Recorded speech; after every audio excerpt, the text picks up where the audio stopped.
inshallah, we can all be able to benefit, share ideas, and I pray that the Almighty enables us to keep on the straight line and forgives us whatever goes wrong. The topic that I was interested in was corporate Muslimah, and I was going to share some of the challenges in the contemporary world. But it is very important that when we are discussing the issue of a woman in the corporate world, we first understand who a woman is.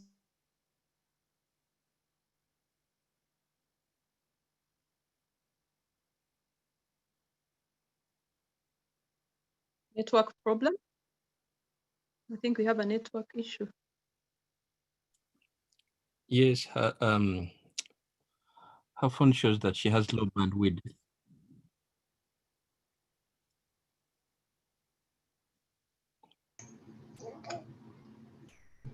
There are two solutions to it sometimes. One of the solutions is either she increases the top-up she has of data. Sometimes it fixes it. Sometimes if she turns off her video. She's on, she's back. No, we can't hear you. Unmute yourself.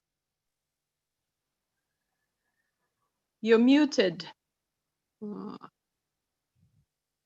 I have it. Is that okay now?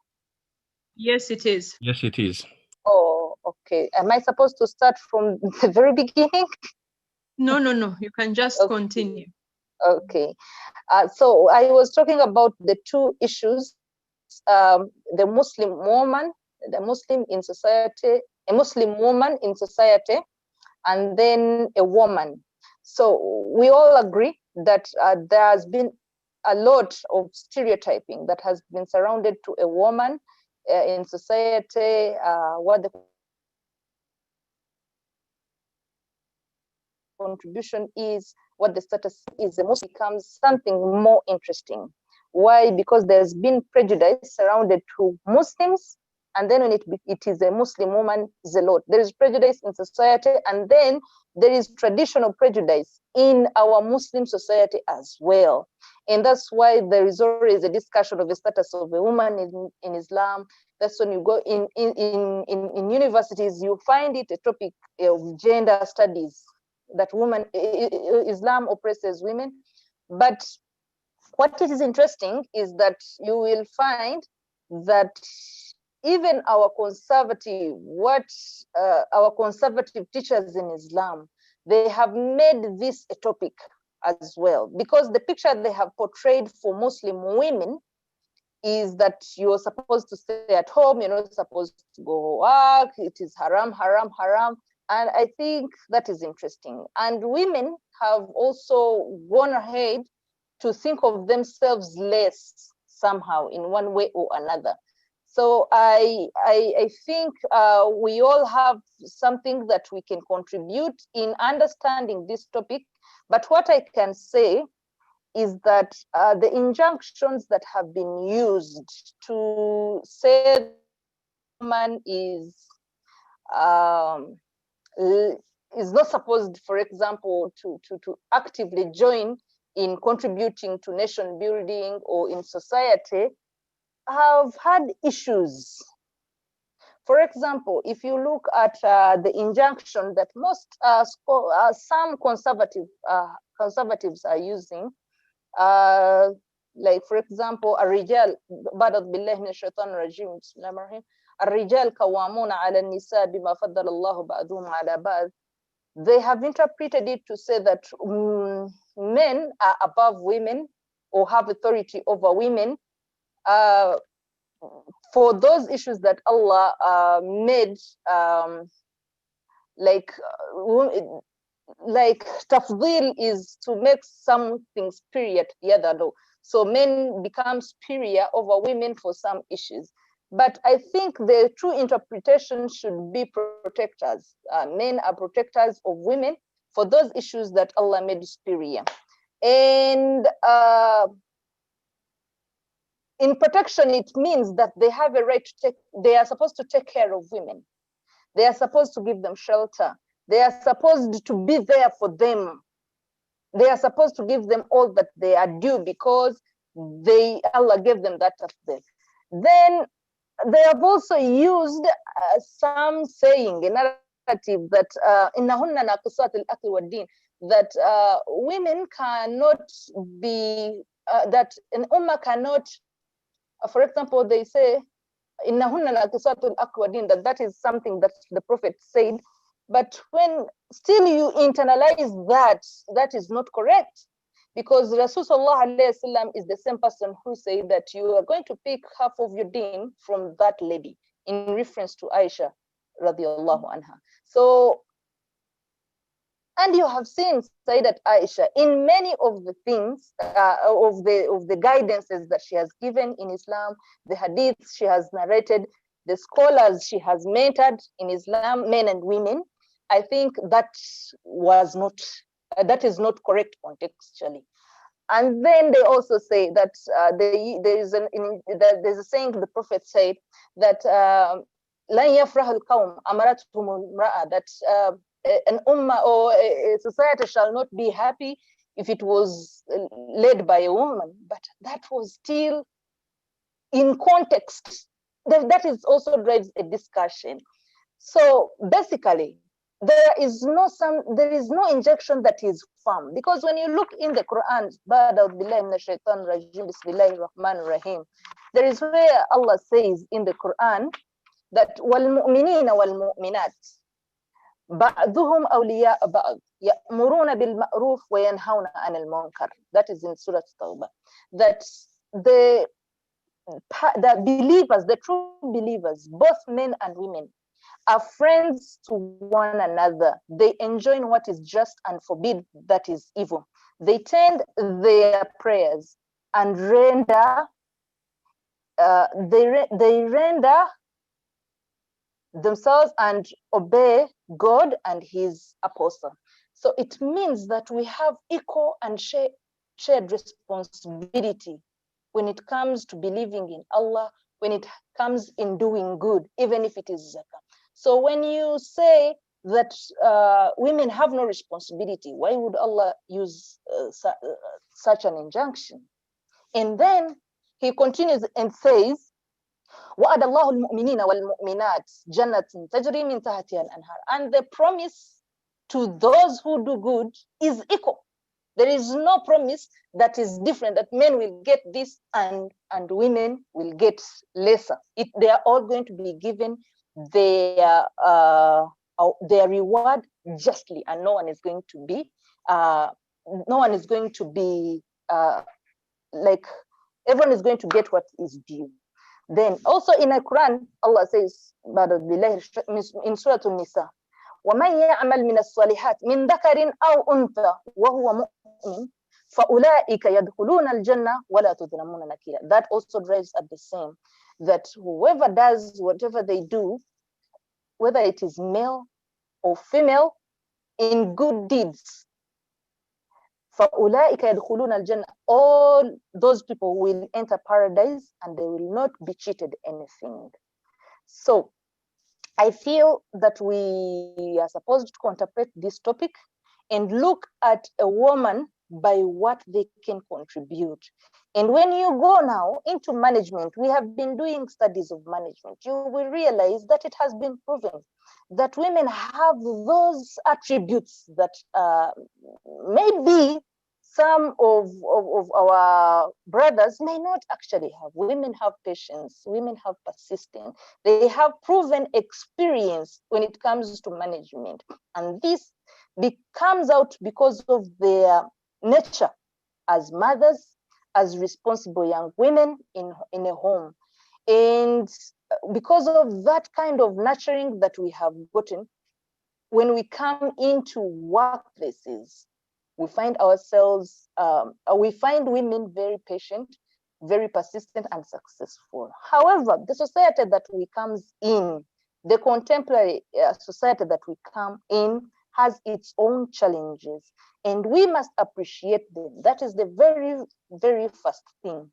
But I must also say that as women, if you are a young woman, you have responsibility to your parents. And if you are a married woman, you have responsibility to your husband. Therefore, you cannot say that because I have been emancipated as a Muslim woman, I have the right to just walk out of the house and go and work. Or if I am not married, I can just go out of the house and go without even or permission of my parents. We have responsibility to those parents. They must permit us to go and do all that. Why? Because it is a challenging world. And naturally, women, we are emotionally, naturally we have some emotional, we tend to break down quite easily. That is why they say physically men are stronger. And that is the fact we would accept. But it does not mean that it makes us any less in the contribution when it comes to teaching, when it comes to working. It doesn't make us any less. Now, when we appreciate that if we get permission out of our houses and we go out there to work, or you're going to teach, for example, because women are very good when it comes to teaching, or if we are going to contribute to nation building in leadership, or we are going to work in businesses, what are those issues that we are supposed to take a keen note about?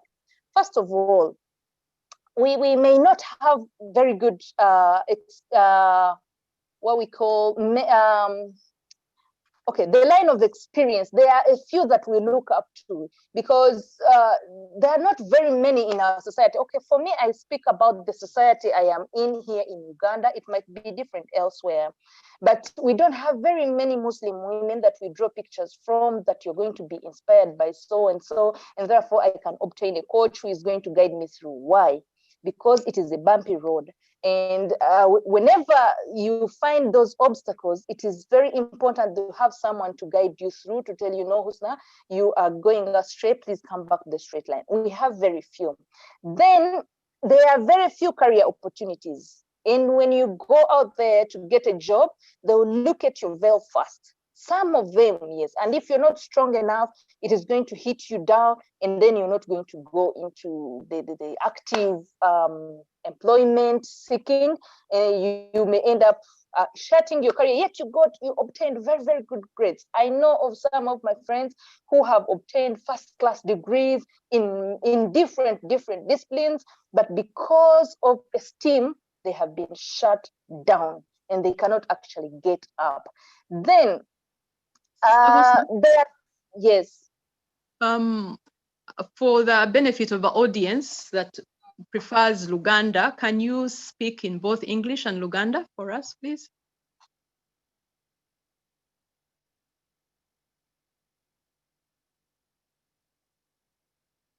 Hello, did you hear me? She froze. Oh dear.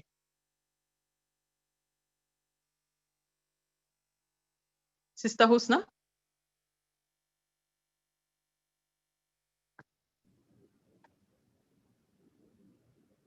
Yeah, I think we can give her a little time as she gets back.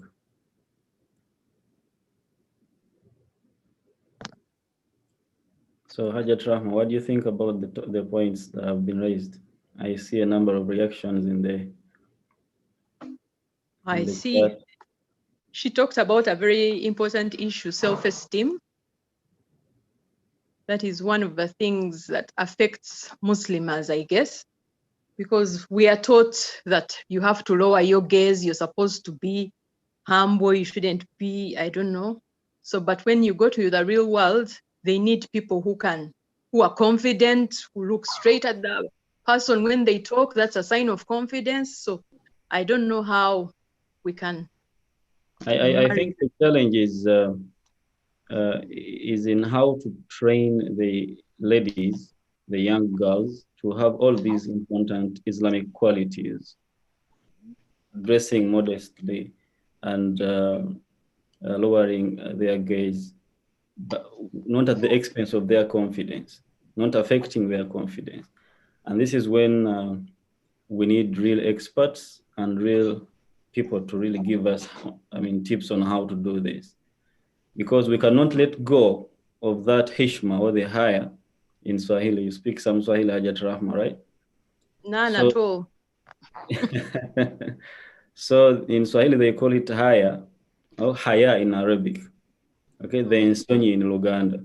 We need the lady to still have a reasonable amount of that, but without having to necessarily impact her confidence or something like that. Somebody in the audience is telling us that those soft skills these days actually they train people. We have coaches that do those things. Yeah, So I think now we're going to get into a challenge of having Muslimah coaches or Muslim coaches.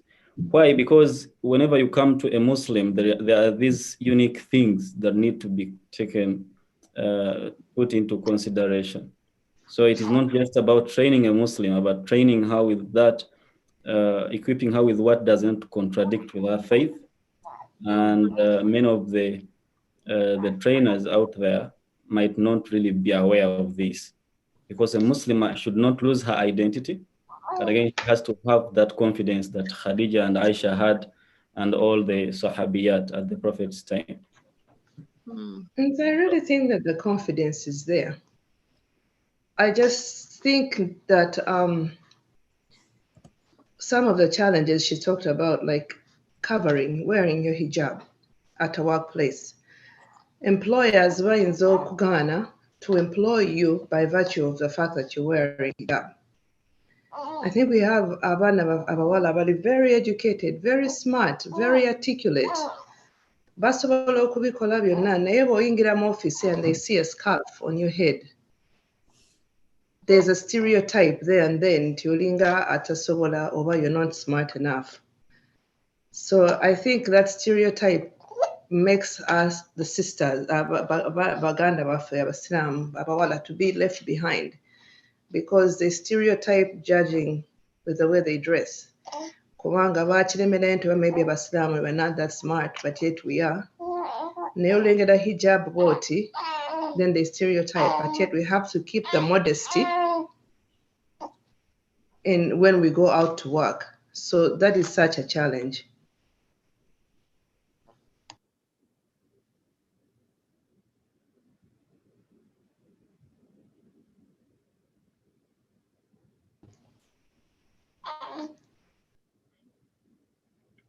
There is a comment from one of our brothers Brother Bakar Matov is like, I believe it's not really important that a trainer is a Muslim.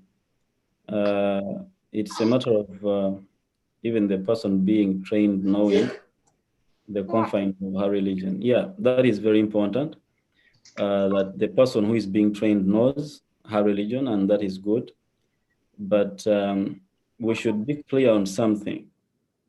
The impact of training, or a trainer and a coach, a teacher, and what they seem to mean to the trainee or the coachee or the mentee. Okay, we cannot neglect that. You cannot have a trainer who does not respect or understand. And clearly, having a trainer who understands your religion is recommendable. That is for sure. Being a coach, personally, being a coach in my own way, we sometimes do spiritual coaching. Someone needs to better their lives, but having someone who believes in what you believe in is mostly recommended for anyone looking out for a coach. Okay. Osama, is she back on? No, she's not yet back on.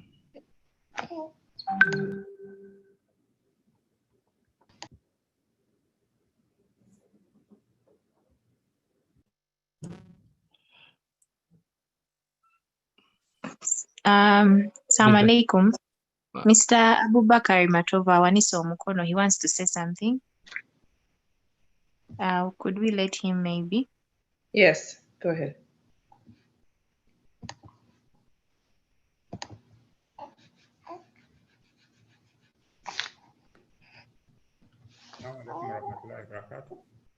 Alaikum salam wa rahmatullahi wa barakatuh. Thank you for this this very important topic. Of course, I believe we are going to learn a lot. As I've said in the comment section, that of course some of these things, self-esteem, self-confidence, they need to be trained. And once somebody needs to come out to be trained, and of course, somebody needs to identify that I have a gap here, that there is something I need to be trained. Weweekeberamu ne weeraba n'otegeera mbu nno waliwo ekintu kye ndaakinga neetaaga obuyambi. Of course, ofuna trainer omusiraamu, there is a big bonus. Brother Matogo, just a second. Yeah, Sister Husna is back. So if you can be as brief as possible so that we can get hold of her. Yeah, okay. So basically with all these, we need to develop, like, this platform is helping to train people. As we get more people onto this platform, it's going to help people to come out and know where the possibilities are. So my comment is that some of these platforms need to be pushed further to get more people on board, so that abantu bangi getting at this training gye beetaaga. That is my addition. Thank you. Inshallah. Jazakallah khair, Brother Matogo. Brilliant, Brother Bakar. Jazakallah khair. Oh, sorry. It's okay, sister, if you can go ahead. Okay, I'm very happy that someone at least chipped in. I was confident that the topic would go on. I was thinking about the challenges, and I had mentioned the stereotypes, and then the lack of esteem. Actually, I found the brother talking about esteem. So we tend to lose very, very quickly when we face our stereotypes. And I think we need to be challenged better. And also, the old boy network is affecting women generally. And of course, that is a challenge. I am telling you, I have had stories of women telling you that they are sexually harassed by their people, the co-workers, and because the network is dominated by male, you will always find most of those being male. And then when you find that the bosses are women, you find women pulling each other down, that it becomes a problem in either way. So I think we have to do better as Muslim women who obtain leadership roles, to understand that we have a role to play in society and a role for mentorship for our colleagues who are struggling to make it up there. I know of people who were below me that have been inspired by just a word of mouth, that we have told you can do it, and then they come and they profess that, you know what, Husna, when you did this for me, I struggle to be this. Actually, men and women, the same. People need the same kind of mentorship. Only that for women, we have to emphasize it more. So we need to learn how to overcome this. We need to know when to say enough is enough. And we need to know when to value ourselves, to know that we are better than what someone can say you are. You know, someone should not determine your career path. Someone should not put you down for who you are. If you feel that you have been prejudiced because you are a Muslim, you have a duty to teach them not to retaliate. Just be a good person in society. The moment I have just joined a new job, but the moment you enter like this, everyone is saying, "Oh, we have a new Hajar," and but you know, you embrace that with a smile. Because you know, I know what they are thinking. I know what they are thinking, but you just, from the word go, you just show them, this is who I am. I pray 5 times a day. It doesn't hurt me in any way. I put on a veil. That is not a problem. But I'm equally good, and I am going to solve some of the problems. So we need to build that in ourselves before we are actually told that you don't need tokenism. You don't need someone to tell you that you're good. That affirmation is for people who are incredibly good, people who are very rare in society. So when you feel that for you to perform or be who you're supposed to be, you need to be affirmed, you're going to wait and you will never get it. But when you self-affirm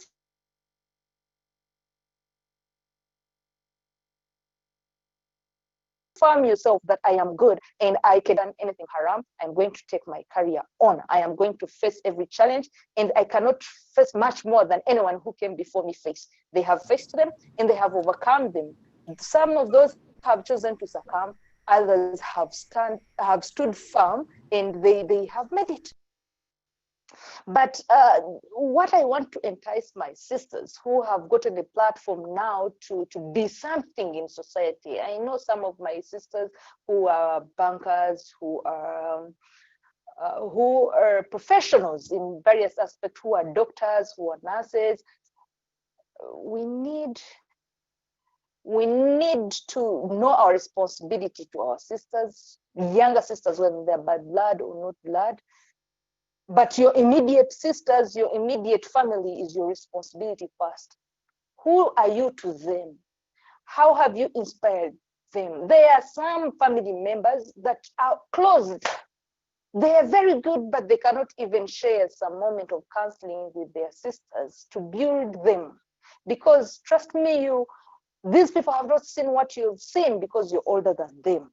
So by virtue of your age, you have seen much more. You have experienced much more than what they have seen. So you have a duty to teach them. You have a duty to mentor them, regardless of how hard it can get. You have a responsibility. Don't shut up and say, I mind my business. That is what has killed our society, our families, to say everyone minds their own business. I was talking to one of my sisters and I told her, no, you cannot say that it is your own business. I have responsibility over you and you have responsibility over me. So you are my sister. I cannot change that. So we have a duty towards them.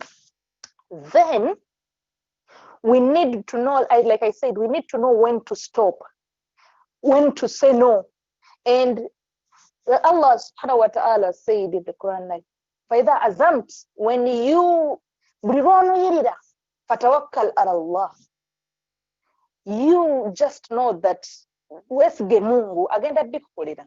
When bw'obeera ng'oli azaamanyiziddwa ng'oli mu kifo, and you say, Allah, I am quitting this job, or I am going to go home, but I have banned desamanya. I don't know how to say that. Rahma, you can help me, because I know there are those who are not acquainted to Uganda. N'owulira oli azaamanyiziddwa. That you feel cheated somehow. Allah is going to be on your side all the time. If this job goes, another one will come.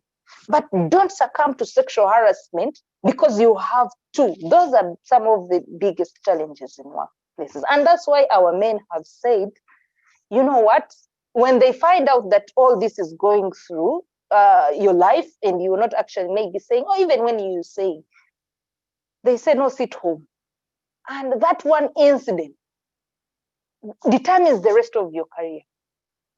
I think that is wrong. So we have to make choices that this I don't want. If you can stand up, you can say, I don't want this. Some people will understand and will learn, and they will tell their friend, but by the way, Uyomwala Tasaga, Uyomwala Tanzania.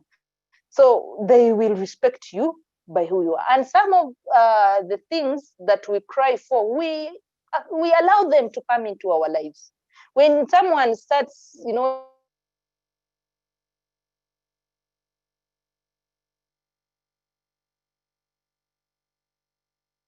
dilly darling, and maybe someone gropes you and you don't, it looks like you want. Before you reach there, you need to prepare. That is very important. You need to study, you need to get right career paths, you need to know what you're good at.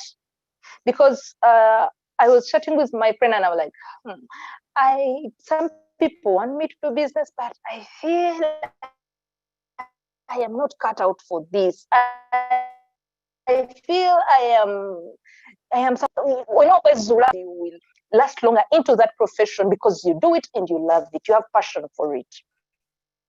But that also will take some people helping. So if people come to help, don't.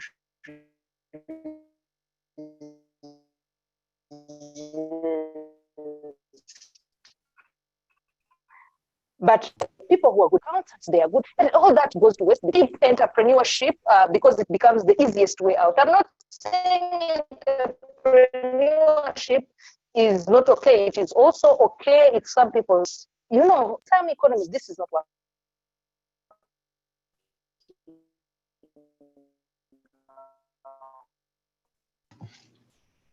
Sister Natkunda, we're losing you. This is not working out. You make a business, it does not even see its past birthday. Why? Because you don't have the. Okay. Oh God. Oh God. Rahma, are you hearing me now?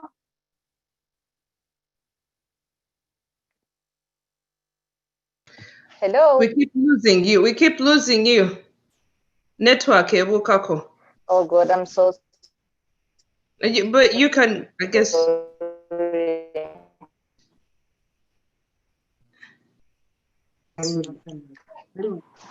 Oh God, my God.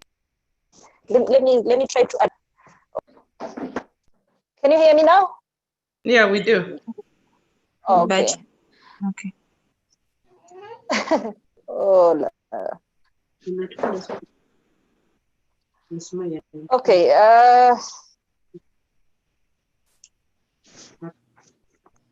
Can you hear me now? Yes. Yes. Okay.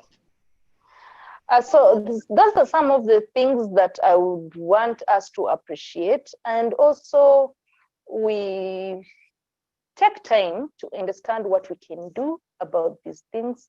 I have always emphasized that we need to always update ourselves on what is trending in terms of knowledge and capacity building and skilling as well. Because at the end of the day, the question is, what skills can you put on the table? And that's the competition. So, Twisna, nsaba kunsonyiwa oku distractinga, but abantu basaba nnyo oyogereko ne mu Luganda. Hey,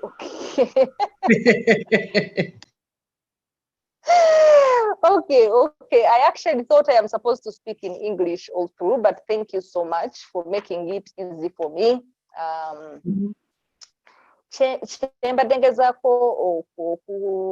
Emphasizing oba okusaakesira nti tulina okwetegeka. Like if we are to be competitive, nga tugenda to compete with our counterparts, the non-Muslims, tulina okwetegeka in terms of bye tusobola okukola, our abilities, the soft skills. We have to go for updatation. Tulina n'okunetworking, but networking is irresponsible because networking sometimes becomes irresponsible. Nosanga ng'omuntu agamba, me, I don't want my wife with subhanallah. Can you hear me? Yes. Yes. Yes, some people say that I just don't want my wife to be friends with so and so because she seems to be bad company. So we need to pick good company, responsible, such that abantu baffe batrusting emikwano gye tuwangaala nabo tumanye kiki ekigenda mu maaso, because for example, you will find that you don't know what is happening in the whole of the country, but your friend has a friend who knows. So tuyinza oluusi okuba nga tunoonya emirimu nga gye kitulemera njagala kukola naye sina mulimu. So these networks will help us to tap into those opportunities ze tutatunulako oba ze tutalaba.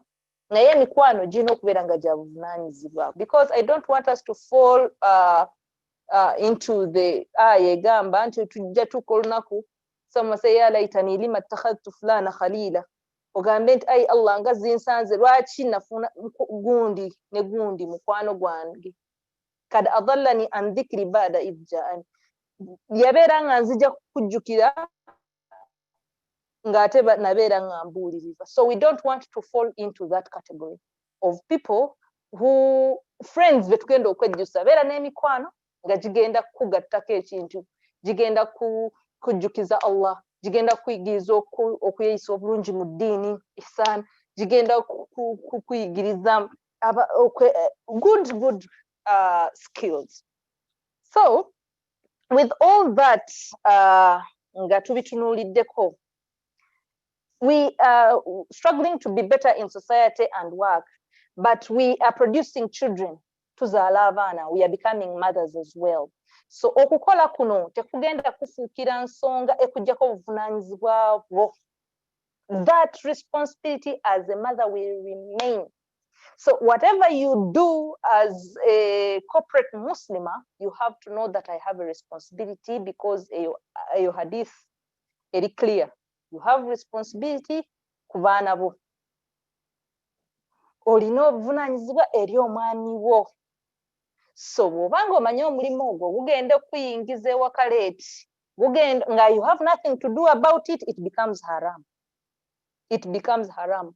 Bwe gubanga omulimu ogwo ogenda leka abaana bo abakozi nga tutaddewo mechanism yonna erabirira abaana bo, oba relationship erabirira abaana bo bulungi, such that these questions come up of your legitimacy at work.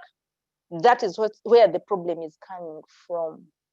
So as a mother, olina okubeera ng'okimanyi nti ndi mukazi mufumbo, omulimu gwenkola gwonna kasita bagamba mbu bakutwala Rwanda, bakutwala simanyi where. Make a sober choice. If this is what it has to be, I am a married woman. I cannot take that one. If it is going to take a lot of your time and take you into the night, please, that you can't, so you have to design your job. If you're good at your job, it is a sign of procrastination, it's a sign of not being good at your job. Make a promise to yourself that I will not take work home. Ebizibu by'oku mulimu sijja bitwala. Bikomemu office. Don't even take the laptop home. Omanye nti byenkola mbikola mu budde bw'okukola, obudde bwe busukka obw'okukola. I am supposed to be home with my children. I'm supposed to be showering them and cutting their nails, listening to their funny stories, and build a bond with them. Otherwise, they are not going to call us mommy. They are going to call you, they are calling you your names because they know them. So you have to know Okuberang. I think at this and I can ask Rahma to come in, and then we build a discussion. I think I have made a foundation for discussion. If you can allow now, so that we get interjections, and maybe we can build on that. I'm becoming a lone speaker.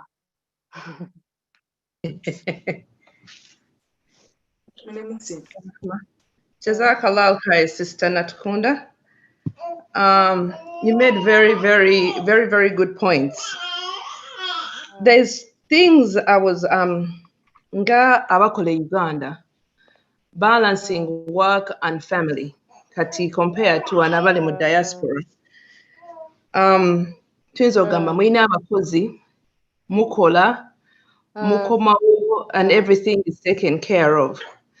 Kati abawala abato, for instance, abatandika obutandisa okukola, abatandika okuyingira mu field, baagala okufumbirwa, baagala okukola, they are climbing up there in the ladder, but batya the responsibility nti bwe nnyinza okufumbirwa ne siddamu ne sisobola kukola ki, ne sisobola ku maintaininga that role, so now holding her back okubeera nga akola ki, afumbirwa, so climbing up the corporate ladder. What advice do you give them?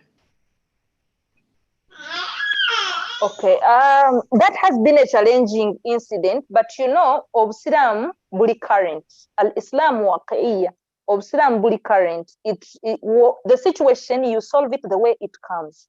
So when you decide to go marriage, those are some of the conditions of marriage, and they are accepted in Islam. So you have to discuss this before marriage with your partner.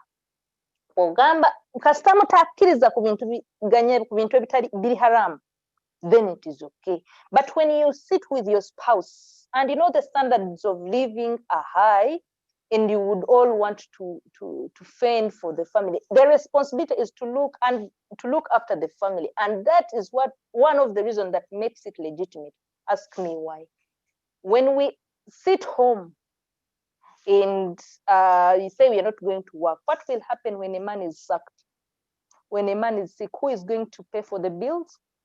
Who is going to pay for medical? Who is going to pay for the house? Who is going to pay for those things? So that's what makes the issue of women working legitimate. Now, when you agree with your husband, with your spouse, that you know what, the situation where we are in, the country where we are in, we cannot afford to sit home, then you work out in something that can help you, can enable you to go and work. So the spouse has to accept. If he accepts in the beginning, he cannot change himself. That was the condition in marriage. Mulimu ne taslim waliwo n'okukkiriza omukyala bamukkiriza okugaa nti kale nzikiriza okugenda mbeere naawe nze mu one country or one state, I go and be with you where you are. But we can say naye bwengenda naye nja kukola. That one we can accept. Naye oluusi oyinza n'omugamba nti naye nze nja sigala nkola and we shall meet like this. That also is accepted. From as far as I know, the sheikhs can advise me if I am wrong, but I know that those conditions are acceptable as long as they're depriving us someone hakiye.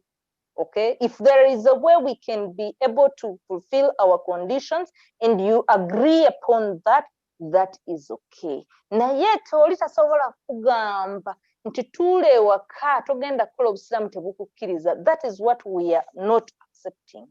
Ekyo tetukikiriza, ekyo kiri conservative and it is not true and correct. Ate era naffe tetulina ki abusinga. So if they allow us to go and work, then let us be seen to contribute. And that does not make us leaders in the homes. Netugamba fate tufuse basajja because we are providing. No. It doesn't make you a leader because of obukulembeze Katonda yabukola ki? Yabutujjako nabuwa abaami. But because of the situation, we have been forced to go and work. But because we want to fulfill our responsibility of taking care of our children. Omukyala buli lwafuluma nga agenda okukola baba alina abaana obuvunaanyizibwa, esente ze zonna zisooka ku baana. Tewali kulimba. Buli kyakola kyonna kiri kunze n'abaana bange. Kale Lucy ne bazadde baffe kubanga abaana abawala oluusi they are attached to home to look after their parents. They don't want to see them sick. Those are the issues. Otherwise, they would be coming directly to a man, and those are the issues that bring tension in a family. So I think it is okay. Tetwina feeling bad about it, but as long as we can work out a way that does not deprive the other of their responsibility, your responsibility towards them, then that is okay. I think, and I think some of our sisters have been doing that, and they are successful. Thank you very much. Yes, Rahma. Thank you very much for that background. Oli mutuufu, I've known a family, the husband was laid off all of a sudden. Naye ekyayamba omukyala yali akola. Kati omukyala mu kukola na taking care of the family n'agirabirira for almost a year. Naye nga they were understanding each other nga bali bulungi omwami n'omukyala kati paka lwe yaddamu naye n'afuna omulimu gwe. So ekyomukyala okukola ndaba nga kibeera kirungi as long as musetting boundaries zammwe ng'ate n'olita neglectinze ate omukyala yali wampisa nga n'omwami tamuggyeko buvunaanyizibwa bwe nga semaka ataata w'awaka. So ekyoyogera kituufu nnyo, I've seen it happening. Naye kaakati abawala abato abatandise okukola mulimu abatandise okukola ne beegulira emmotoka zaabwe tebannafumbirwa, osanga yeegulidde n'ennyumba ye. Kaakati abaami bwe batunuulira abawala bwe batyo nga batandika okugamba oyo ng'anaabeera muzibu oyo yeekoledde tafugika ebintu bwe bityo. What advice do you give? Yes, I think that one I can give it from experience, because that is what I think I have gone through as a young woman. But at the end of the day, it's what we say about us, who you are. N'abantu bo interacting nabo, because tojja kubajjako ekyo kukyogera. Nze, I think I have been like castigated. Kambo yo muwala, oyo muwala tosana musobola, oyo muwala. A lot of things. But what I have promised myself, like I said, I think people who know me better. But abantu bo wangala nabo, bo somye nabo, bo kola nabo, they will always give bajisa batya confession about who you are. Yes. Kati bo wangala nabo, kati rahma bwemba mpangala nawe, mba nkumanyi. So whenever that comes, nzo sigenda kwe defending. I'm not going to defend myself. But people who know you will stand for you. Allah is going to defend you where you are not. Okay? But in your heart, prepare yourself that I want to get married. Because you're not yet twagala. Tetugenda kubifuna at the time we want. Tugenda kubifuna kusawa katonda je yasalawo nti tugenda kukola ki kubifuna. But all we need is a little bit of patience. Ate asa an takrahu shay, asa an tuhibbu shay'a wa huwa sharrun lakum. Oyinza okwagala ekintu nga kibi gy'oli. Wa asa an takrahu shay'a fa huwa khayrun lakum. Oyinza okwagala ekintu naye nga tekibi. I mean, muyinza okugaana ekintu ate nga kirungi gye muli. So, nze kye nandirowoozezza kubeera ng'olina istiqaama, nga oteredde ku mutima, n'ogamba Allah wange amalira. You know, be a good person, the best you can be. I am not going to lie about who I am, because you don't know what comes tomorrow. Kati abantu nze mikwano gyange abawangalidde e Bulaaya, they will tell you that you have to do something because people are busy. You understand? Oyinza okusanga nga Allah gwe teyakutondera kubeera ng'ofuna ekyo kintu at that time. You get it? So you can't force it to happen, and you cannot lament. Then do other things that will help society or will help yourself. So you're not going to wait until omusajja agenda kujja abimpe. Haramu abasajja tebagenda bitu. They are not going to give these things to us. Ate era oyinza okusanga nga katonda omusajja gwakuwadde ye tali progressive. So you are not going to say, I'm not going to do these things because a man is going to do them. You understand? So I think it is important that we strive for what is better. Ngemitima gyaffe miyonjo. N'ogamba ngenda kukola kino, nze nkikola kulwa kino. When I look at my family, I am like, I want to do this because my sisters look up to me. I want them to be better people. I was blessed to be born with sisters. So I always want them to look up to me. I want to inspire them to be better. Okay? Baberenga balina kye basobola okwekolera. So nze sigenda kubeerera advocate agamba nti omuwala atuule waka. Mbu bw'aba motoka tasobola gigula. Mbu tasobola kwegulira nnyumba olw'okuba alinze omusajja ajja amuwasa. We are not trophies. Abakazi si kintu kye tulina kuwangula. We are supposed to support one another. Tweyambe azinbwe bw'ojjanga nnyina ennyumba yange tefuuka yiyo. And you don't say it is your house. So you have to make a plan. Wawanga kale yes, waliwo time in life where you find a man is not okay. Era omusajja naye akimanyira naye babeera mu talk shows eyo waabwe mu baami nabo bakimanyi nti to be a man you must provide shelter, you must provide food, you must provide kiswa, olina okwambaza omukazi. Those are the things that make you protectors of women. الرجال قوامون على النساء بما فضل الله بعضهم على بعض وبما أنفقوا من أموالهم. You are supposed to provide those three things. Ewokusula, ekyokulya, ekyokwambala. Omwami alina be providing. When you stop doing that, you're going to seize that leadership role. That is the challenge that happens. So omwami newonosanga nga nina ebintu bino, you are supposed to take the responsibility of ensuring that tulina ennyumba we tusula, tulina gye tulya, osigale ng'oli mwami, oli mukulembeze. Naye ekyo tekitegeeza nti bw'omusanga ng'alina Hadija radiyallahu anha, obugagga bwali bwenkana ki bwe yalina. It was too much. And when she got it, she surrendered everything to the prophet, because the prophet yamuyisa bulungi.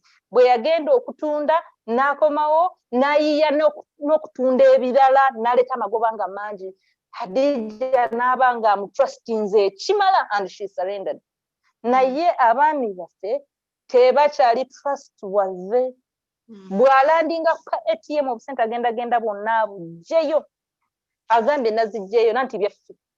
Those are challenges. So nayenga ekyo kitegeeza there is lack of mutual respect between the two people.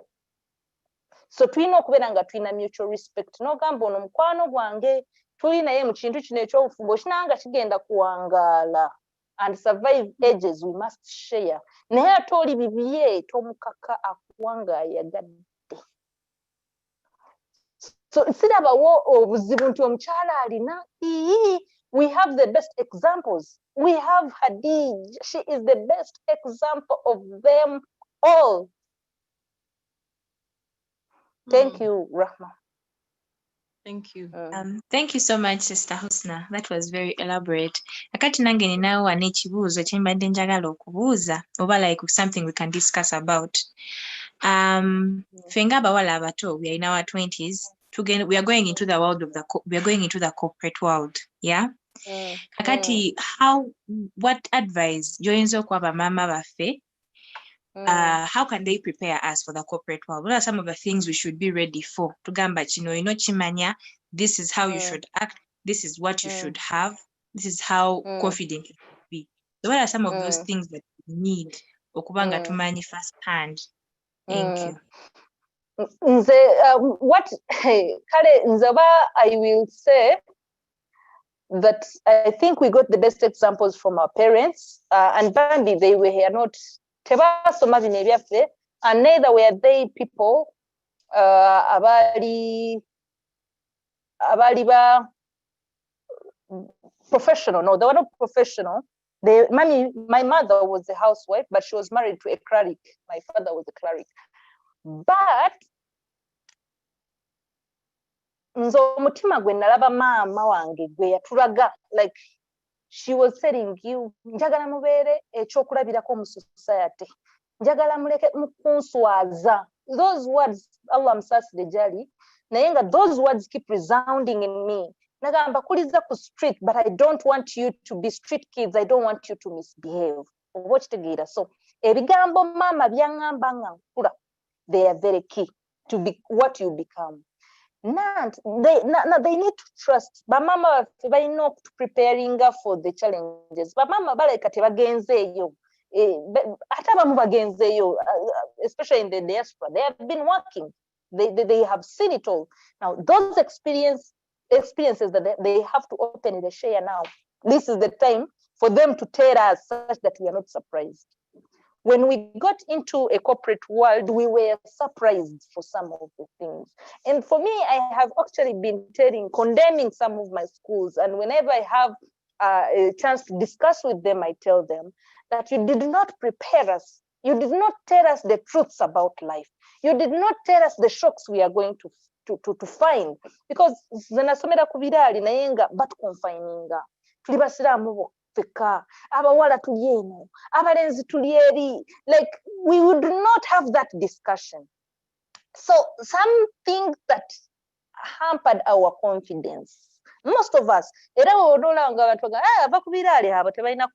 can't speak. Those are some of the things. And when you speak so eloquently and confidently, they say, is she from Narisunsa?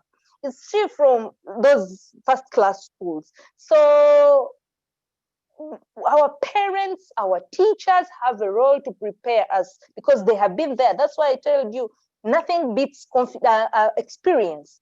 The experience that our people have gone through, that we have gone through, that cannot be traded for anything. Togenda kuchisanga walala nengo oyo omuntu akimanyi yakuwa chance okukikubuulira nagamba munnange nja kunkuwako gabuwa naye ate we bagatuwa tuwulirize, let us listen. Because some of us in Zenina experiences, a vast experience of where I did not listen. And then I say, if had I listened, oba okitegeera kubanga ye akubuulira ekintu nga bwe kiri oluusi atiiso kikugamba nga ayise eno neno naye nga bw'obeera mugezi n'ofumiitiriza olina ky'ofunamu. So they need to share openly ebintu by'ogaa nti omwana muleka agenda ajja byerabira oba mutya omwana tafuuka munene mu maaso g'abazadde be at any single moment.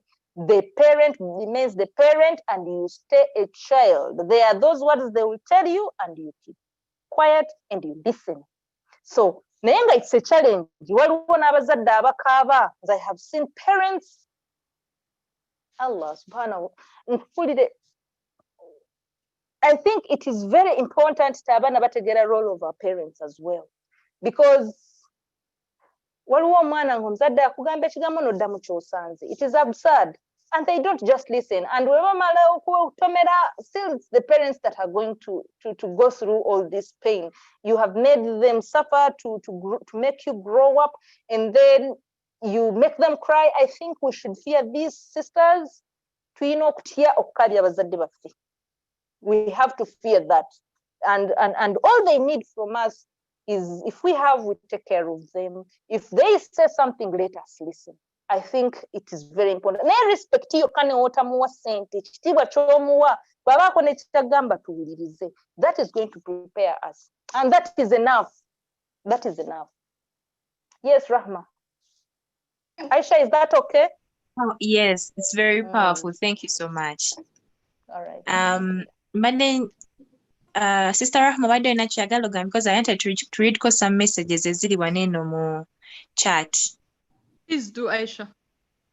Bagambye, waliwo Brother Abubakar Matovu agambye, young girls entering employment should first of all avoid the unnecessary competition with their peers in whatever they do, especially in acquiring property. Most of them get desperate and do unspeakable things to play catch up. And I think that happens a lot. Waliwo awaniso omukono abadde alina ekibuuzo. Okay.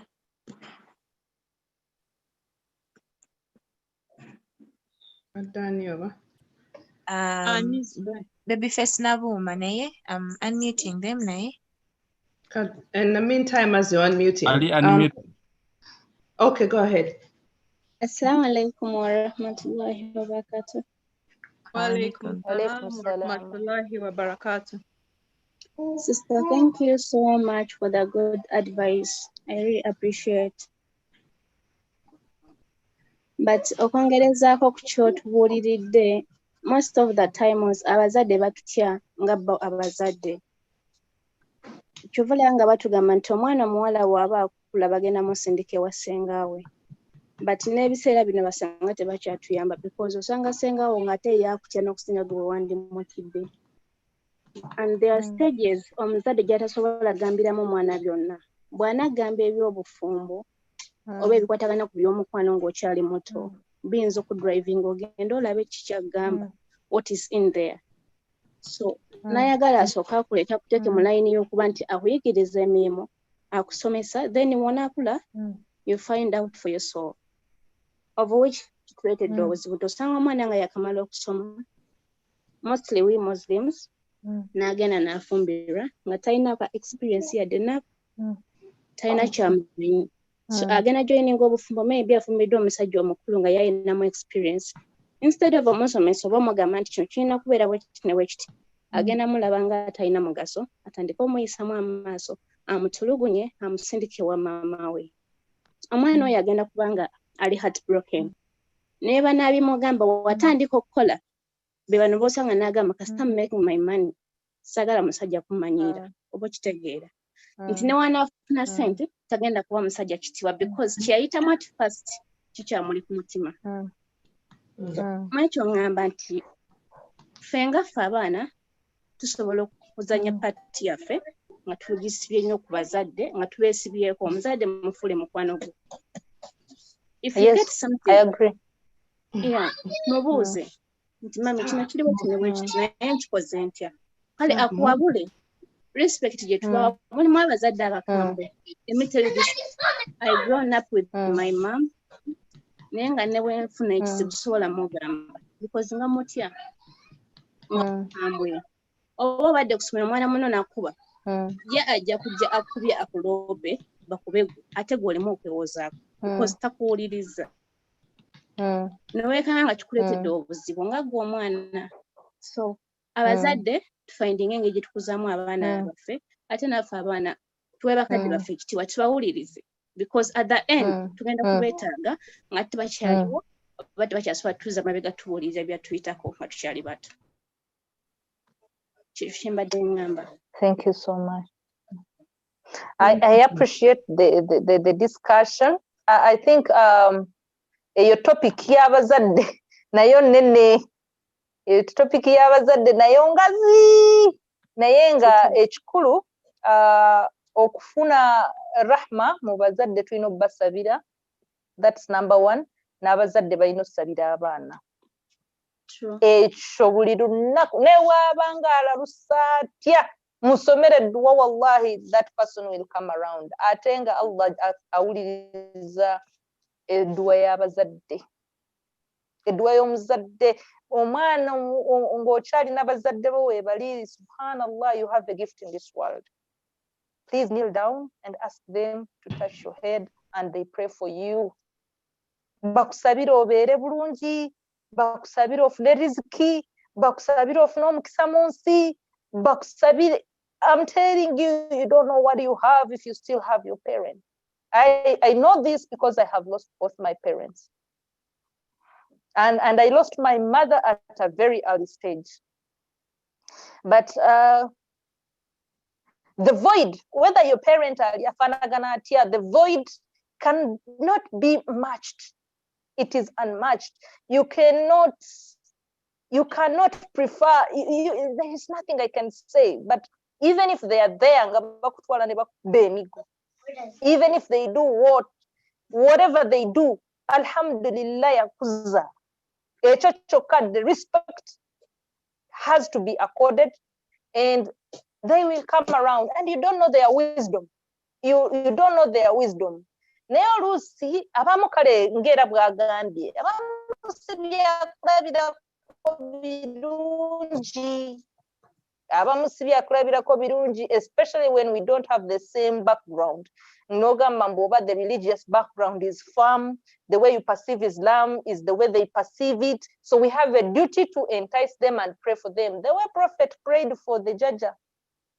So we have to pray for them.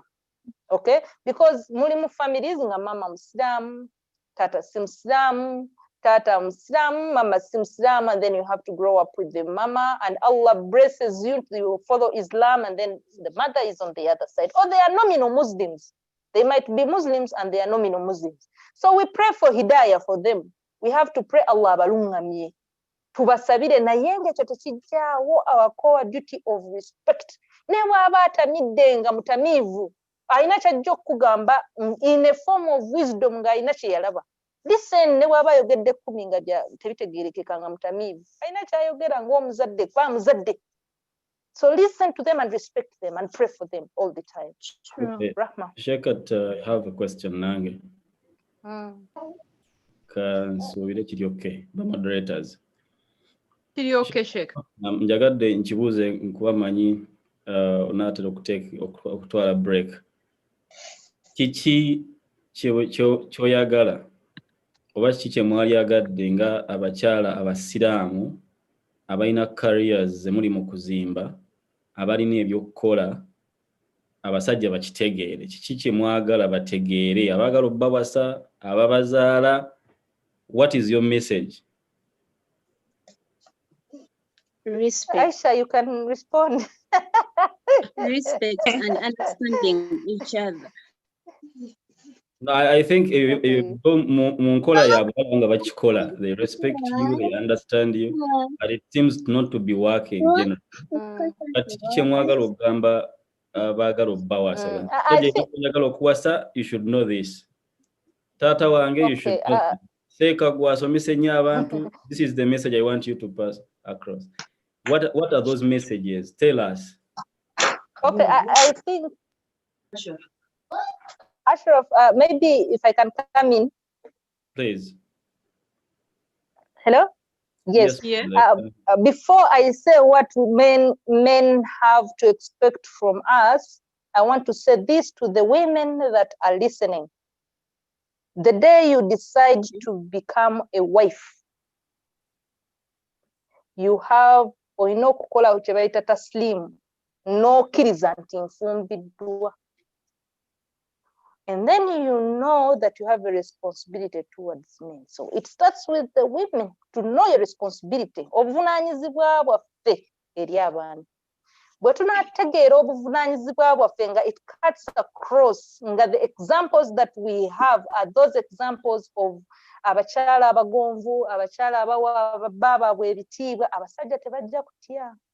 Naye ebifaananyi bye balina by'ebyabasiraala abawaganyala. Be bakyala abatawuliriza, abavuma abasajja, abakyala abakuba abasajja. I have heard. So if those examples are still prevailing, we are not going to take away the stereotype. Omukyala omusiraamu olina okumanya nti ebbanga ly'omala ng'ofuluma mu nnyumba ng'oyambadde bubi, bamalayika bakukolimira. When you deny your husband his rights, bamalayika bakukolimira paka lw'okomawo. When you raise your voice against your husband, bamalayika baba bakukolimira, olina ebibonerezo bya Mungu. You are supposed to be submissive. Ekkirizibwa ey'omu mpisa, accepting that your husband is the leader. Ekyo bo bwe baba bakimanyi, bw'oba tosobola kugamba n'omuvuma, kubanga ebintu abasajja bye basinga okutya mu bakyala abali emancipated. Nti agenda kusituka ayogere, ndaba nze nkuliisa, ndaba nze nkola bino, those issues, if they are still prevailing, if we have tetutya kubiisa mu kamwa kaffe, men are not going to respect that we have changed. But if we can do that, then we have to ask the men that are listening, that among those emancipated women, we are women who really love, who really care, who really want to be wise, but they deserve to be respected and they need their rights equally. Exactly. So the hikmah eri mu Busiramu, give me your right, my rights. I give you all your rights. Okay? Mpa rights zange Allah bwe yazikulagira nange nkuwe rights zo bulungi. Naye whenever there are discrepancy, it feels unfair and unjust. And that's why a lady went to Hawla, yagende wa Aisha radiyallahu anha, namugamba omukyala nabbi, namugamba wallahi omwami wange, he's not taking care of me lovingly, like ndiawo.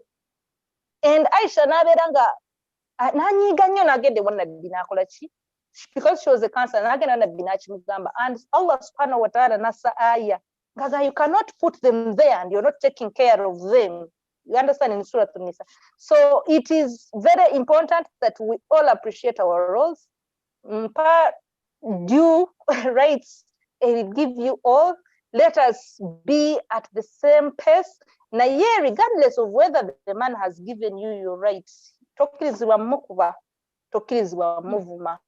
Ne mutuuka ku ssaawa separating. There are very many windows of addressing your issues, but please remain a woman, because you cannot undo the wrong, the pain that you may have caused. The day you stand on your man and you abuse him, wallahi, he's no longer your man. The love has gone.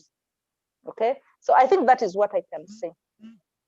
Thank you very much, QATAR. I need to disturb you before you go. I wanted also. Someone wanted to say something, Ashraf. Okay. I wanted to represent the men here because there are these things I want you to help us understand. Ekibuuzo kiriwo ekiti, mukolerera ki? Wanji? mukolerera ki because ekibuuzo abasajja bakibuuza. When we go to work, Abaana bange njagala bakulebere family ennungi bwe mba wakuleka kukola olina okutegeera okolerera ki mukolerera ki. Family. Can I talk? You want? Yes, talk. Yeah, Okay, please help thank us understand this, set these mindsets clear. Basajja twagala kubeekwase wano ku nsonga zino. Nedda. Why is it kubekwasa? era mukolerera ki? Kensokeda atandikira eri twagala ng'abakyala. Mugenze kukola something that is worth that. Yes. Okimanyi nti bwe tuba tubadde tukole waka fembi. If you paying rent, ngenda kuyamba konsasula ezaawo mimi. Okitegeera? Who is speaking? Sorry? Who is speaking? Husna or? Fairuz. Okay. Fairuz. Fairuz, where are you calling? Where are you from? I'm in Jordan. Okay. Continue, Fairuz. Yeah, I was saying, nti bwe tuba nga ffenna tukola kuba kuyambagana. Just in the case nti olina wosikatidde, I will give you a hand. We shall support each other. Obuzibu bwe tulina nti kitwadde twagala otandikirako nti kitandikira waka kati ffe abategeddeko we have to raise our kids mu ngeri responsible. Nti we tukulabaka nga tulaba abazadde baffe nga beekuba balwana beevuma kyenkuze ndaba kigenda kubeera nga nange kyenkola. Omuzadde bw'obeera ng'oli mulungi nga ndaba example ennungi gy'oli bwe mba mbadde njagalwa nga na that love the care you give me gye ngenda okuwa omwami wange oba omwami gy'ajja okuwa mukyala we. Bwe kiba nga tekiriiwo ewaka jjukira we grow from different families. Nja kujja nina engeri gye bankuzamu ngeri different n'omwami ngeri different. Bwe tulema okukwatagana we bagenda okuva obutabanguko okulwana okwetta ebyo ebintu ebitukawo. So bwe kituuka ku ky'okukola okubanga omukyala alina okukola kiba kyakuyambagana. Nange nina family yange. Mama wange sijja kwegombawo nze kulya nkoko waka ng'ojingulidde oba kyennyanja kulya bulungi nga mama wange asulidde kawunga. It will be painful. That's why I want to work. Nti n'oba towonawa mama wange nze nja mukwatira muwe. So buvunaanyizibwa tubugyeko ku baami. Obuvunaanyizibwa bw'omusajja bututte kati awo kubanga. Ate bututte atya? Sheikh tabututte. Agambye ayambako buyambi. Wasikatidde ng'akeepinga in. Sinti abututte. Ayambadde because mpulira abakazi bakomplaininga nti omusajja yalina okukola buli kimu. Kati okuyamba kwaddi nga ngudde. Lwaki olinda ngwe? Sheikh bw'oba ogenze n'okola leero ez'omugaati ne zibula n'okomawo ate nga Hajati ye yakoze yazirina kati temuulye mugaati temunywe mata kubanga gw'olina ozireeta nga ate ye azirina. Kaakati olwo olunaku olumu lwe yeetegekera lwe lulesawo abaana ewaka. Tabaleseewo. Sheikh Husna yatugambye nti tulina okufuna balance kasita tubanga ebuvunaanyizibwa bwaffe obulabirira omwami n'abaana tetubusudde ne tutuukiriza kye tulina okukola, then it's okay. Waliwo ekintu ekitandise okuneeraliikiriza Bahajati kankibagambe. Kiri wa Sheikh? Men are beginning to ask why be balina okulabirira. Ashraf, let me come in. Ashraf, let me come in. Ashraf, let me come in. Atika, mchala wa Umar? Yes, Umar ibn Khattab. There was a time nga abachala tebabakiriza genda mu mizigiti. Naye Umar teyayagala kintu kya Atika kugenda mu masjid. Naye teyakyogera. Era Atika tekyamugaana kugenda mu masjid kusaala. Okay? Kubanga Umar naye bwe yabitunulamu ndowooza ng'omuntu nga tasamugaana kukola ibaada yamukkiriza kukola ki? Okukolebwa. Era baatuuka ne babuuza Atika. Basahaba ne bamugamba naye lwaki ogenda mu masjid okusaala? Nga bawo takyagala n'agamba singa Umar radiyallahu anhu yaŋŋaana nandibadde sigenda. Okitegeera? Singa omwami owange ŋŋamba nti Husna tuleeka tokola, because Allah yamu leadership responsibility, nga omwami wange abitunuddemu n'alaba nti nno nja kukola buli kye neetaaga okumakinga Husna aleme kucomplaininga, wallahi nja kutuula ewaka. I have given you these examples. I will sit home. Then it is your responsibility to make me happy. It is your responsibility to ensure that I don't feel the void. Mbu buli kye njagala, buli kinsanyusa, you take that duty. You will not come home and you say this is not there, sizirabye. Buli lw'onookola ekyo, then I stand up and I say, man, nange nsobola okugenda n'enkola ki? N'enzinoonya. And that's when the discussion starts. But if the men say to sit home, era kino kigamba bashekati bahajati bonna abali emabega, singa omwami wo explicitly, not implicitly, but explicitly says don't, you're not supposed to. Omukazi agumiikirizaako ddi kye bayita obugumiikiriza kijja ddi kuba buli kimu ayagala nkimu kufuluma. Bw'oŋŋamba nti kigenda haramu ogenda kubireeta byonna.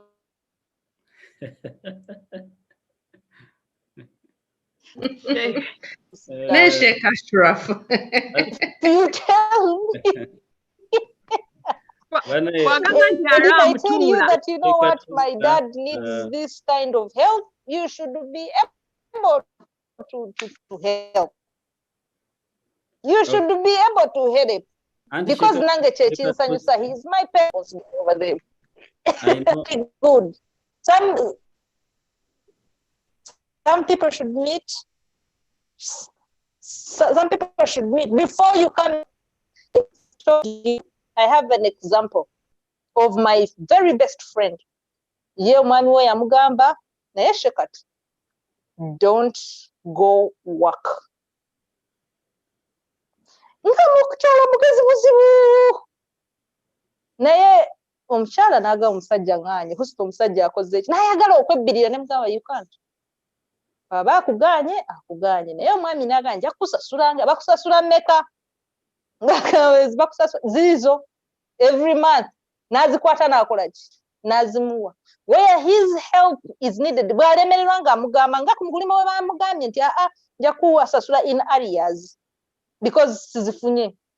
So there was that agreement and they are very happy. When there is need, and the man has been very kind and the lady does not regret these issues. Only that one time, where I need men now to consider, one time, omwami yafuna ekizibu.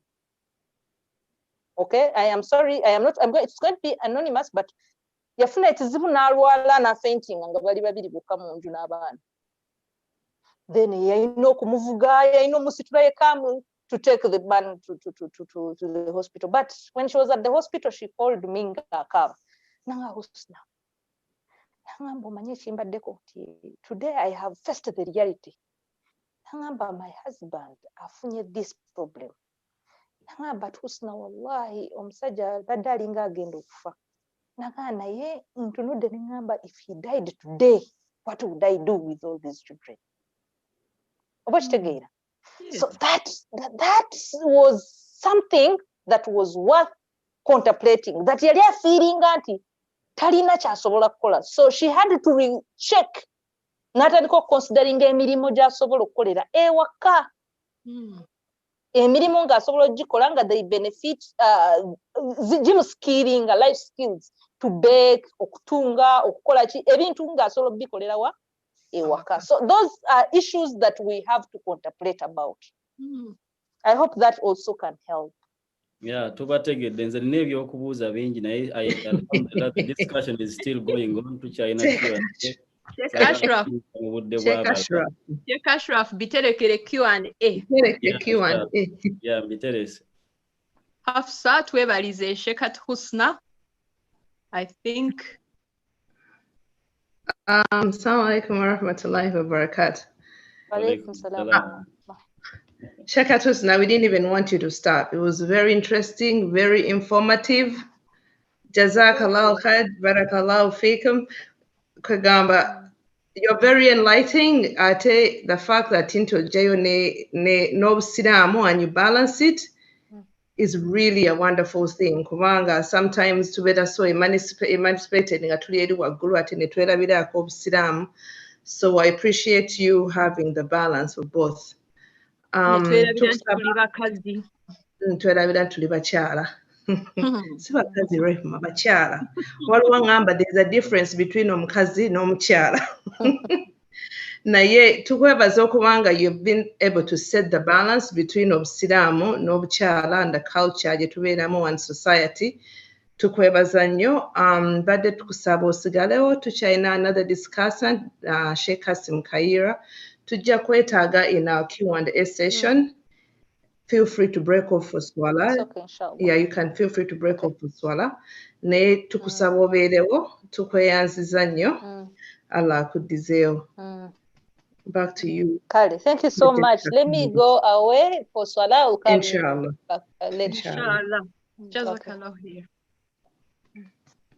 Kakati bannaffe Sheikh Kaira twina Sheikh Kasim Kaira nga yagenda okutubulira kanyomera akaddako atubulire bulungi atulungamye ku bakyala ng'abijja mu Quran ne mu Hadith atubulire ne how to support this Muslimah. Mbadde nsaba Sheikh Kaira bw'aba kwali ajje tum unmuting. Sheikh Kaira kwali. Sheikh Kaira, please unmute yourself. Hearing a serious echo. Hey, what's wrong with the network? Usama? Yeah, but then put a serious echo in the background. I think because I had two things running, two systems running. Oh, okay. And the laptop. Naam. Assalamu alaikum wa rahmatullahi wa barakatuh. Wa alaikum assalam wa rahmatullahi wa barakatuh. Naam. Alhamdulillahi rabbil alameen. والصلاة والسلام على خير خلقه محمد صلى الله عليه وسلم وعلى آله وأصحابه ومن سار بسيره إلى يوم يقوم الحساب. أما بعد twebaza Allah subhanahu wa ta'ala w'ekitiibwa oyo atuwadde obulamu n'atuteeka mubakkiriza ate abakyali abalamu n'atuteeka mu abo abeeteefuteefu okumugondera kubanga ku buli muntu yenna ndowooza atwala obudde n'ajja mu kwetaba mu misomo nga gino ekigendererwa ndowooza kiba ku improvinga. It's about seeing how to better ourselves, how to better our lives, how to better our relationships. Nebaza Sheikhat Husna. Sheikh, waliwo agamba eyongezaako ku volume tebakuwulira. Volume tewulika bulungi. Nja kuwoggana, no problem. Yes. I can increase that. Yeah, nebaza Sheikhat avudde waggulu, ansoose waggulu for a very good presentation. I was in the background listening in. I tell you, it was a question time. I think it even got a lot more interesting. Olw'ensonga nti ebibadde bikwatibwako byonna naddala ensonga ez'amaka ziri fundamental. Once you have a good home, Nabbi Muhammad sallallahu alaihi wasallam yayogerako ku bintu ebina, yagaa nti bw'ofuna ebintu bino bina, if you have a good wife, if you have a good home, if you have a job close to your home, Rasul sallam agamba nti ebisigadde duniya yo oba osigadde kulinda akhira yo mu makulu ga hadith. When you get a good wife, eduniya yo etandika okulongooka kubanga ate nga kitandika ku choice y'omukyala gw'ogenda okulonda n'engeri gy'anaafuuka a comfort kubanga yateekawo wajaala bainakum mawaddatan wa rahma, yateekawo okwagala n'okusaasiragana.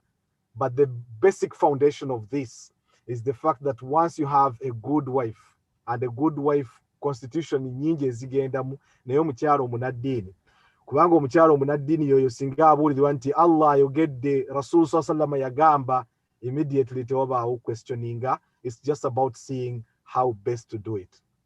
Rasulu sallallahu alaihi wasallam eraddamu n'atugamba nti singa mbamba, if I order you to do something, if I command you to do something, do what you can of it. But if I forbid you from doing something, then stop it. The ideas here is that when it comes to the point of doing, you do to the best of your ability. But when it comes to stopping, there is no best of your ability. It is a matter of stop. There is no discussion about that.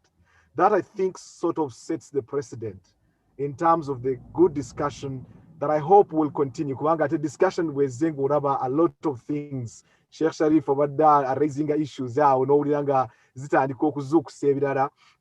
We get excited about most of these things. Interestingly, a lot of these things to be money, and we know them theoretically.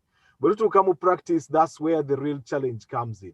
Bamaseka tusiba tubulira abantu swaburu naye ojora beseka nga yatukidwako ekizibu. That's where you actually really put to the test. Seka atuuka mu bwavu ne bumufuukira ekizibu abantu bawemuse.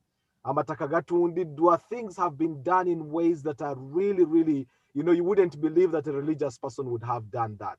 How do you stand the temptation of money, of women, of wealth, of the temptations of this world? It is your ability to be able to address and stand the test of time that you can actually live up to the expectations. Allah watutiisiza n'aga nti ate mmwe abamanyi bajja kuvunaanyizibwa nnyo. We shall be punished a lot more, harder, as people who are knowledgeable, who have some knowledge of religion, more than oli atamanyi. Kubanga atamanyi asobola ogenda to the excuse that I didn't know. For the person who knows and fails to apply, how do you deal with that? On the topic that I'm going to be discussing today, mbadde maze kusimba musingi gwa kwebaza avudde waggulu, because I think really question time will even be much higher once this presentation is done, because it opens up all the other questions, some of which we have been dealing with. Fundamentally, there is no rule or law within Islamic Sharia that stops a woman from working. Nothing that is explicit that would stop a woman from working. So I think as a basic rule, once we establish that, it helps us now to have the fundamentals of how do we get to doing that. So at least Islamically, it is permissible, not a must. It is permissible for a Muslim woman to go out for work, providing that there are certain conditions that must be fulfilled. The first condition is the job is deemed permissible in Sharia and does not include anything that contradicts legal rulings. Actually, Ngasinda into the details of that. Fundamentally, from an Islamic Sharia perspective, there is no rule that stops a woman from going to work. Aspect number two, in so doing, the changing circumstances surrounding us, the best place for a woman is inside her home. Her safety, her chastity, her beauty lies inside the home, because she can expose all of that without any limitations whatsoever inside her home. So as the default, the best place for a woman would have been in her home, that Allah subhanahu wa ta'ala establishes in the Quran very clearly, وَقَرْنَ فِي بُيُوتِكُنَّ وَلَا تَبَرَّجْنَ تَبَرُّجَ الْجَاهِلِيَّةِ الْأُولَى. It is best for a woman to stick inside their houses and not to engage mu tabarruj al-jahiliyyah, these kind of displays of jahiliyyah, that is before Islam came in. So while we have permissibility on one hand, the best place by default for a woman would be inside her home. Thirdly, all the aspects nga Sheikh Sharif regarding the care and maintenance of a woman and what is inside her house are the responsibilities of a man by default. That is what fundamentally should be the case.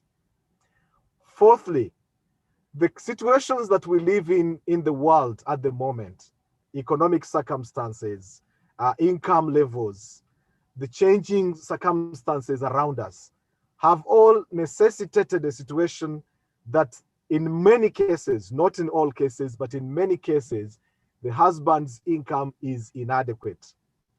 This has therefore provided an opportunity to support the husband. Nzireyo kanyomero number 3, just to emphasize before I go into 4th point.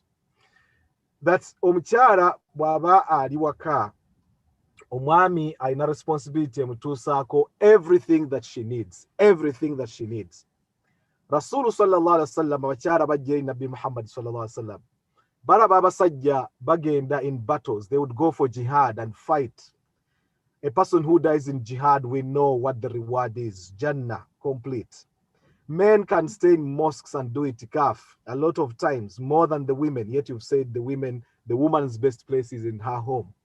There are all these aspects that men would be able to do that women do not have access to. And therefore, women got an opportunity.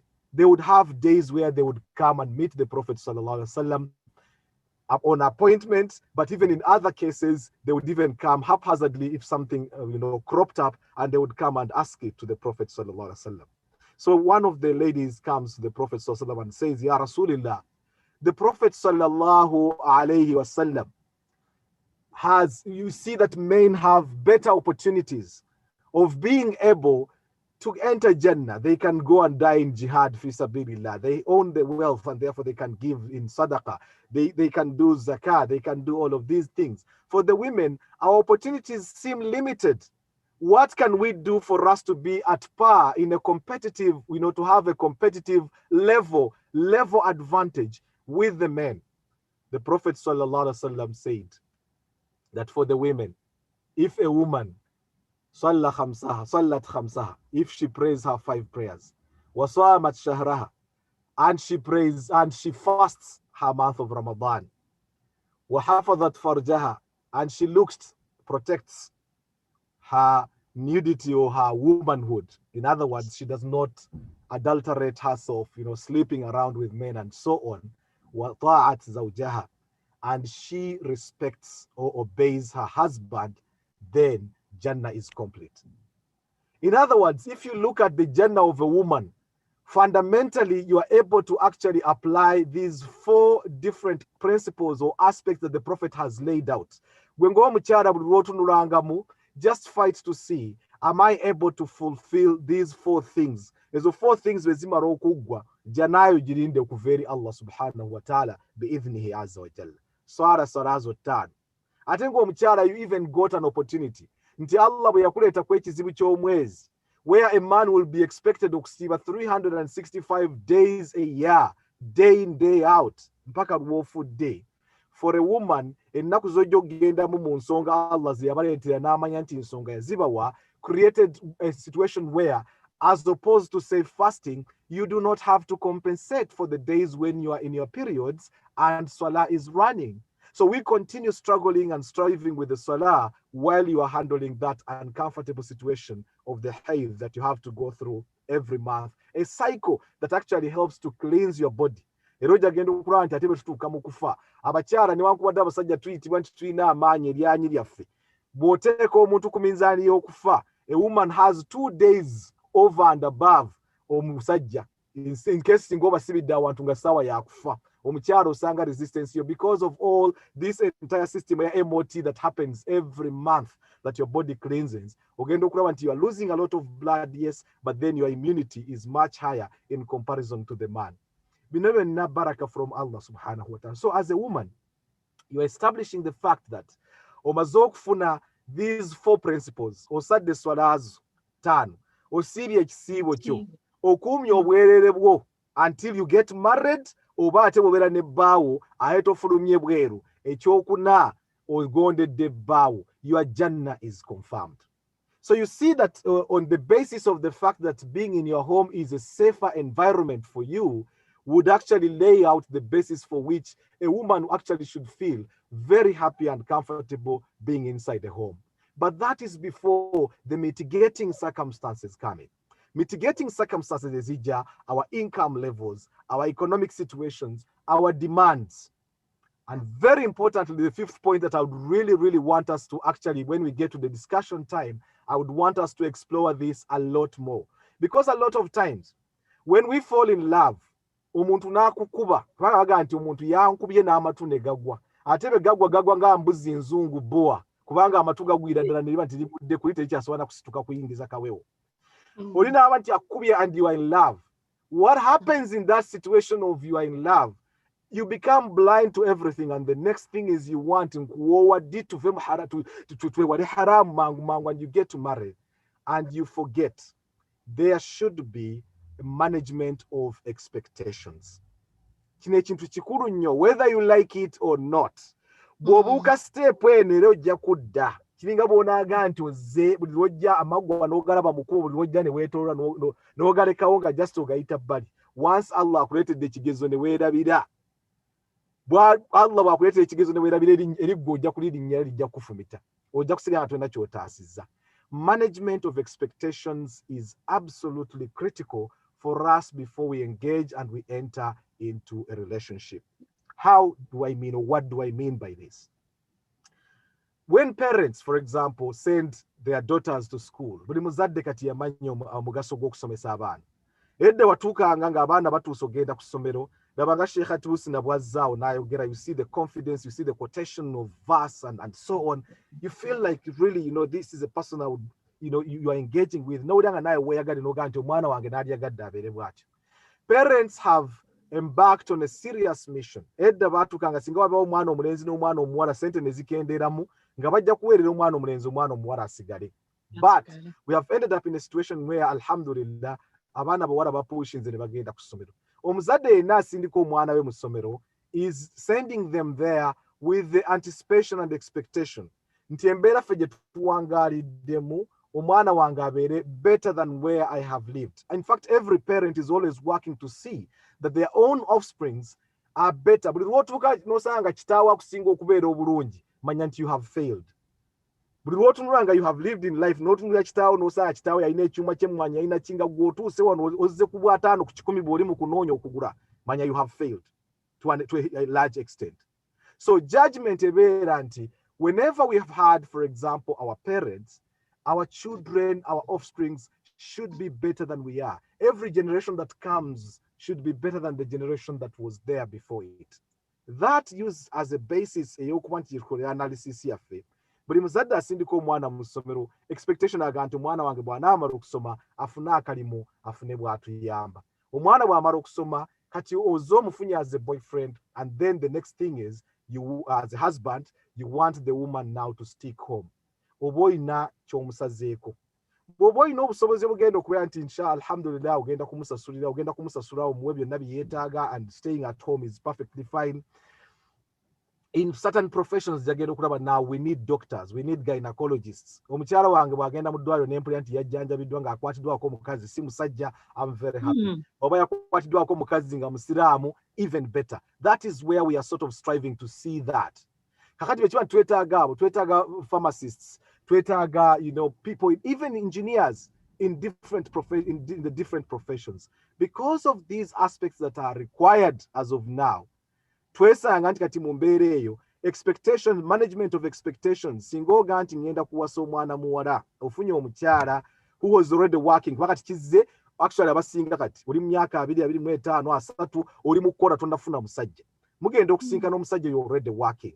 Management of those expectations, mwami ogenda kumpasa, what are your expectations? Would I be able, you know, to continue working, or will you be able to look after me? Once those things are laid out before you enter into the marriage contract, then you save yourselves a lot of the trouble that might come up later on in life. Although saving is a huge burden that would have come up later in life. And I want to use that as a basis. Kati bwe kiba nti omumaze okutuuka mu mbeera omukyala otandise okuba nti professionally nga bwe nagambye mu busiraamu tewali tteeka liri explicit ligaana mukyala kukola, but there will be conditions as to how and where you should be working. The first condition is the job is deemed permissible in Sharia and does not include anything that contradicts legal rulings. So toja genda kora mu bbaala, for example, and you're saying alhamdulillah nasomye, but emirimu gyabula kakati ngenda kora mu bbaala, that's the only job that is available. Obo je trust you from Allah subhanahu wa ta'ala. You are not going to work mu bbaala nga that is where you have left to go to work. The second condition is that the woman guarantees safety for her person, her chastity, and religion from temptation. And this is where actually it is very important. Mbadde nkeerabidde mu kyogga nti omukyala twalyagadde nnyo akole. Naye tutuuse mu mbeera nti bwe tubeera mu zino embeera ze tulimu right now, an opportunity has come. In fact, COVID-19 has really brought everything to the fore. That the fact that we are having this discussion at this time, where a significant percentage of people are working from home, has only opened up opportunities for Muslim women and Muslim families to start rethinking, to be ready to focusing the kind of courses that we are doing, the kind of jobs that we are looking at, to see whether those jobs actually could fit in a home environment. It would be very good to be a consultant, go to them nyumba. You are able to come fridge, fridge. Avana, you can actually go and keep an eye and see what is happening. While working from home might not be the best of conveniences, it is actually for a woman the best thing. Mbadde nsaba kubanga nyinza okutuuka n'enkyerabira kino. Tulowooze nnyo as families, looking at the best way where we can find jobs that would allow a woman to work from the comfort of her home. Tweyongere okuba nti tutaasa kiri element ya chastity, but there are certain situations where you are a key worker and there is no way you will be able to work from home. So in that situation, the woman now has to guarantee the safety for her person, for her chastity and religion.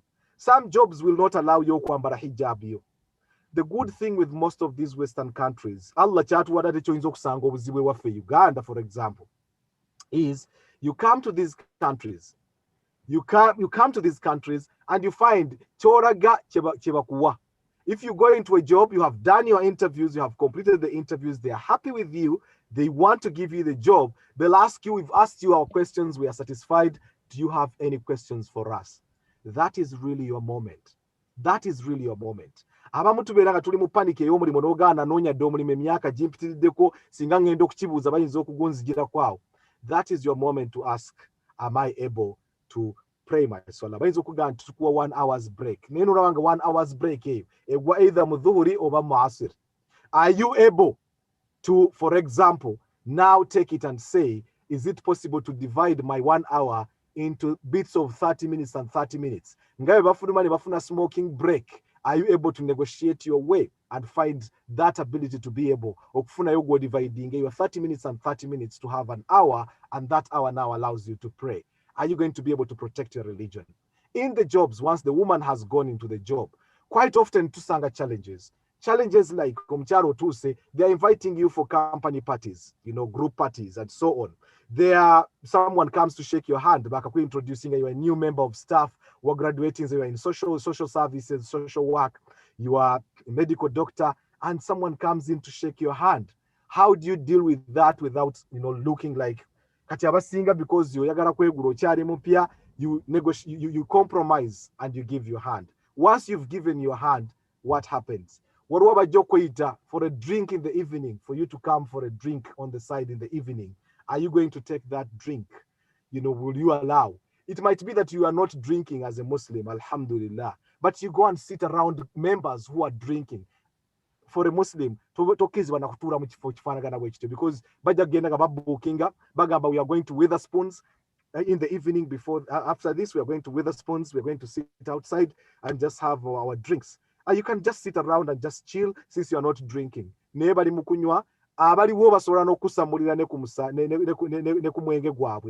in that kind of situation. That, I think, already compromises the ability and your ability to stick within that job. So we are saying, do we have that job that is guaranteeing? Are you able to guarantee that in the job that you're going into, your chastity, your safety, your religion are going to be guaranteed? If that can be, fabihi wa ni'ma, natawakkal ala Allah, and you go. Thirdly, does the job suit a woman's physical and psychological nature? Nina mwanyinaze Allah yamuwa amaanyi sigawano. Mwanyinaze yali atambula lumu agenda okusanga abasomali mu Kisenyi awo. Bali mugezaako okusitula engine ya pick-up bagala giteeka Kasahara, engine ya motoka bagala giteeka Kasahara. Basimbyemu n'omuti gwa kaitunsi kirundu bamutaddemu, bagezaako okusitula abasajja basatu.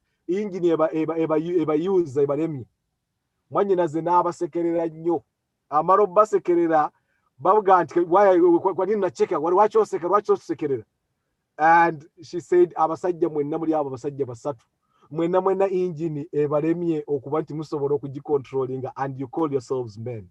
Of course they were offended. Ne bamugamba gwayogera bino, can you do anything about this? Wallahi mwannyinaze yagenda n'agamba muziteekewo ezitabaluma ne bazikwasa omusajja ku mabbali abasomaali. Mwannyinaze yasitula engine obuwoomu agenda okumala ogiteeka ku pick up ng'abasajja beeyongeddeyo sente yazimukwasa yali oli gwe baali bazirekedde. There are people, kati is the kind of job you are going to do. Kusanga mwannyinaze kati ng'ogenza omutadde mu ovula ali mu garage. That would not be really befitting a woman. Unless nga tutuuse mu mbeera eri exceptional. You don't know what to do. If you're going to be in the garage and you are a manager, alhamdulillah, ogenda okusitula obuzito obwo. Ojja kutuuka waka nga neeri laavu gy'ogenda okuwa omusajja gw'omanyi okubuuza musajja muno omuntu n'akuwa handshake n'ofukamira nga gwe musajja. That would be a problem. So what we've been together with the physical nature and the physiological and psychological nature of a woman. In exceptional circumstances, when you were going to be also bedwa, toina choinza kora. But if you're too semombera, you cannot do anything about it, then for bihi wa ni'ma, you do not have a choice. You would have to end up in there. But exceptionally, really under very ngawe sanze munsinga Russia is a Soviet where you do not have a choice. May Allah yatugamba nti alam takun ardullahi wasi'atun fatuhajiru fiha. Ensi ya Katonda tiyalinga zi osobola okuba nti ogitambulamu. Couldn't you migrate and go to a better place where you would have found a softer life that would match your circumstances? The other element is, so consequently therefore now, based on these three main aspects that we have seen as conditions, a woman's work should not contradict righteousness or oppose her guardian's responsibilities over her. And we have evidence from the Sunnah.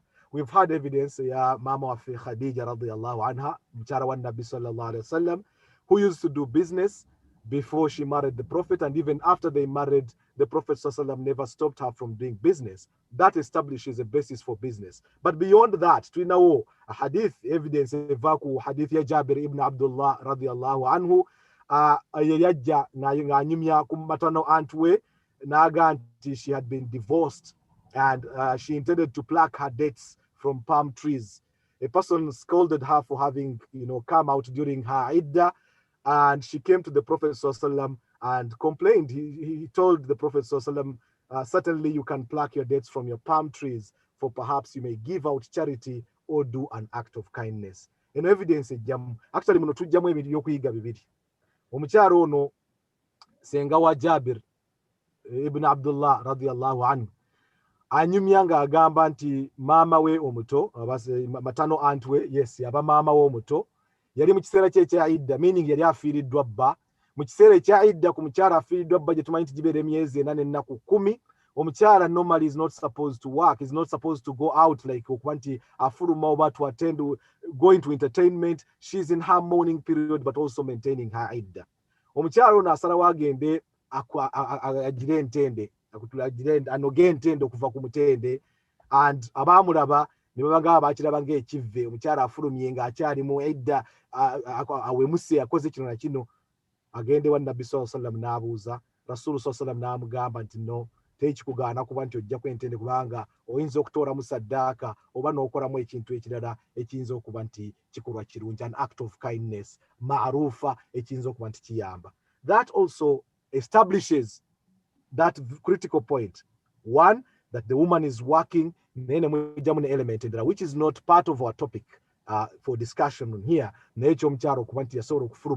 Under exceptional circumstances, now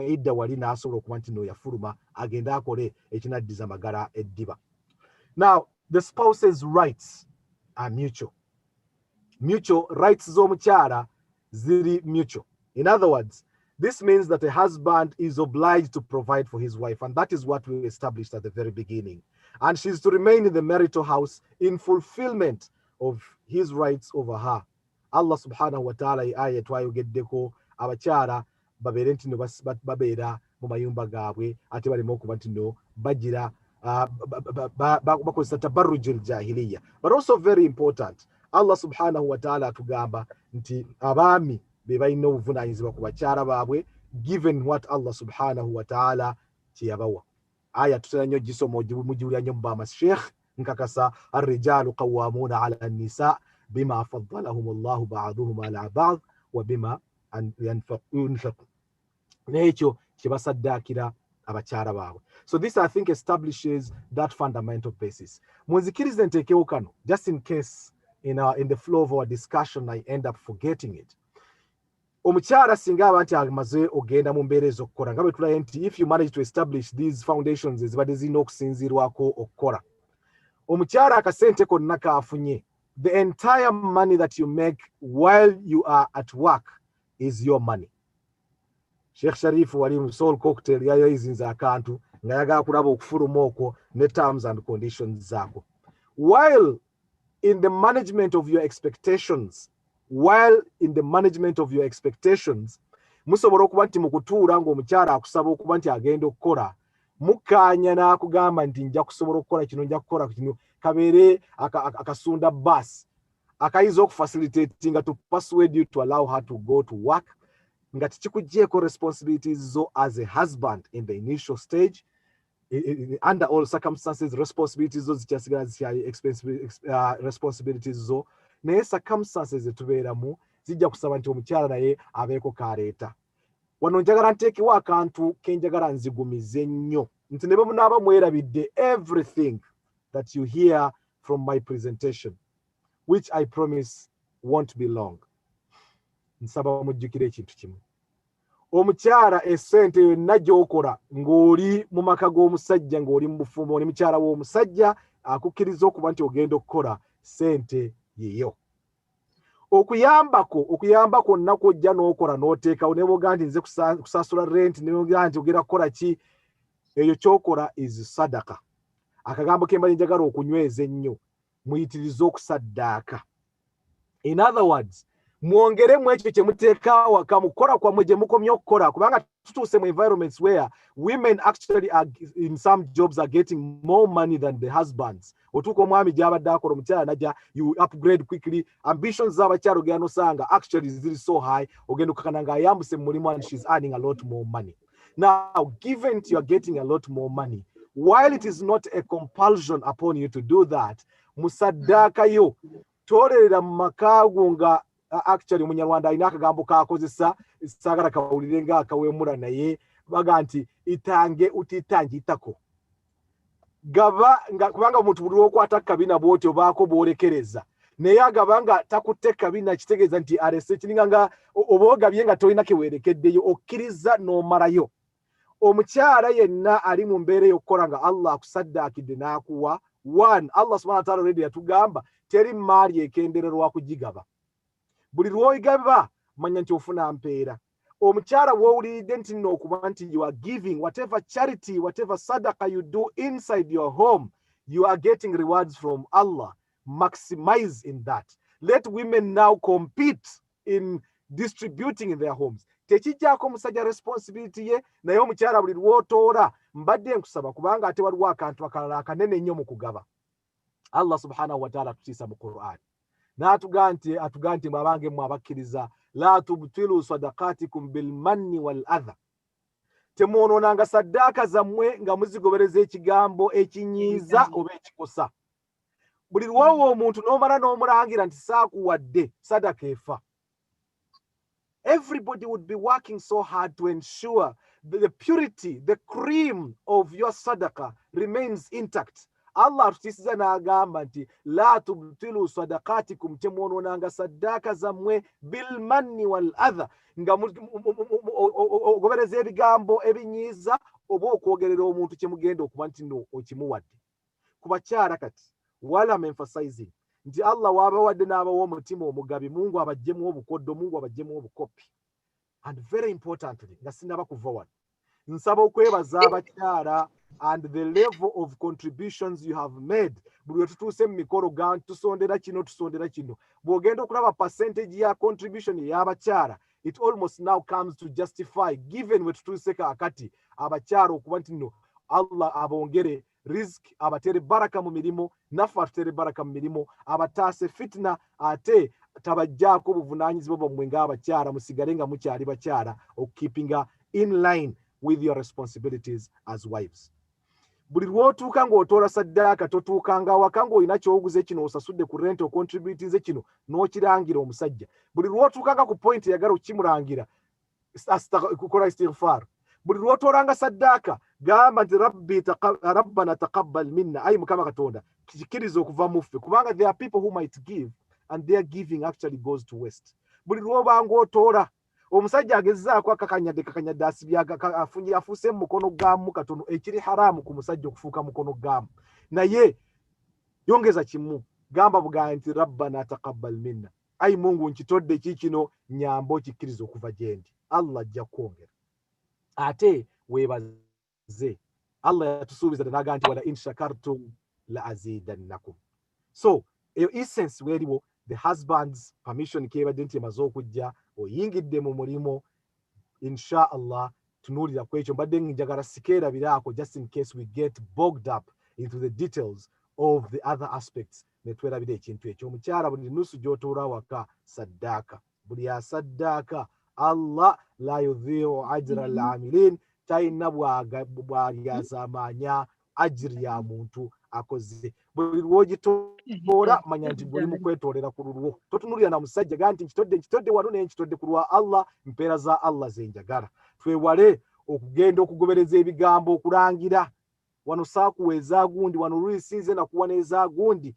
Buli lwoyingizaamu awo otandika okuva ku mulamwa ova ku mpeera z'obadde omaze okufuna. Allah yatutiisa ye aya gye mbasomedde, mbasaba mugijjukire ng'agaye nti abange mwe abakkiriza la tubtilu sadaqatikum bilmanni wal adha.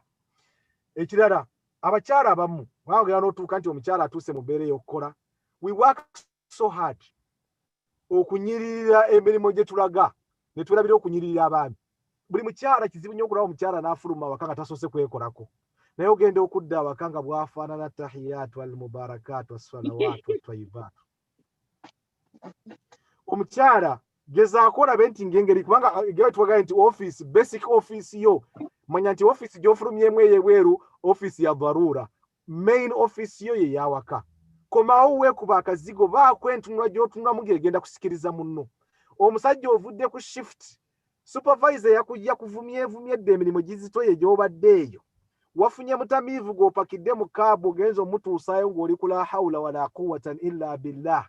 Abamu ng'owandula kinyarwanda oli mu epu gatsindwe gapfuko wabaayi. Omala okutuuka awaka ogenda okutuuka awaka nga n'omukyala ali mu mbeera etasanyusa. Ebintu it's really a turn off. Ne ku basajja it comes back as well. Omwami anyuma nnyo ng'okomyewo awaka, oyambadde t-shirt ye erina bwerobaanye oyiro kubanga olina gy'obadde ova mu kazito, otuuka awaka omala okutoola salaamu, oyingire mu kinaabiro onaabeko, ojje eri mukyalawo ng'olina bw'otunula ekimuwa gaasi. Zimasozi azirabe nga ziri ku oyiro, naye azirabe nga zimaze n'okugendawo ka vaseline, ani ataagwewo matu. This is really some of the things bye tuba tulina okukola. Omunyarwanda alina akagera aga nti omuntu yishimawo yishikira, omuntu yeetakula watuuka. Omugongo wano waliwo awantu awali wakati awo, wali ogezezaako okwetakula ng'omukono olina engeri gy'oguzinga, n'oba ng'osembedde okukatuukako naye ng'owuli akaganda, ate obuwoomi bwe businga okubeera mu kutakula. Tojja kugenda kwetta nti oyagala andeesi ng'ofunye agenda okutakula. Bw'oba ng'olina ky'onoonya, naawe noonya kola ky'osobola. Ebikulemye kale omuntu amanye nti yagezezzaako, but at least the basic foundation is laid out. That is really absolute. Takula w'otuuka, takula w'osobola.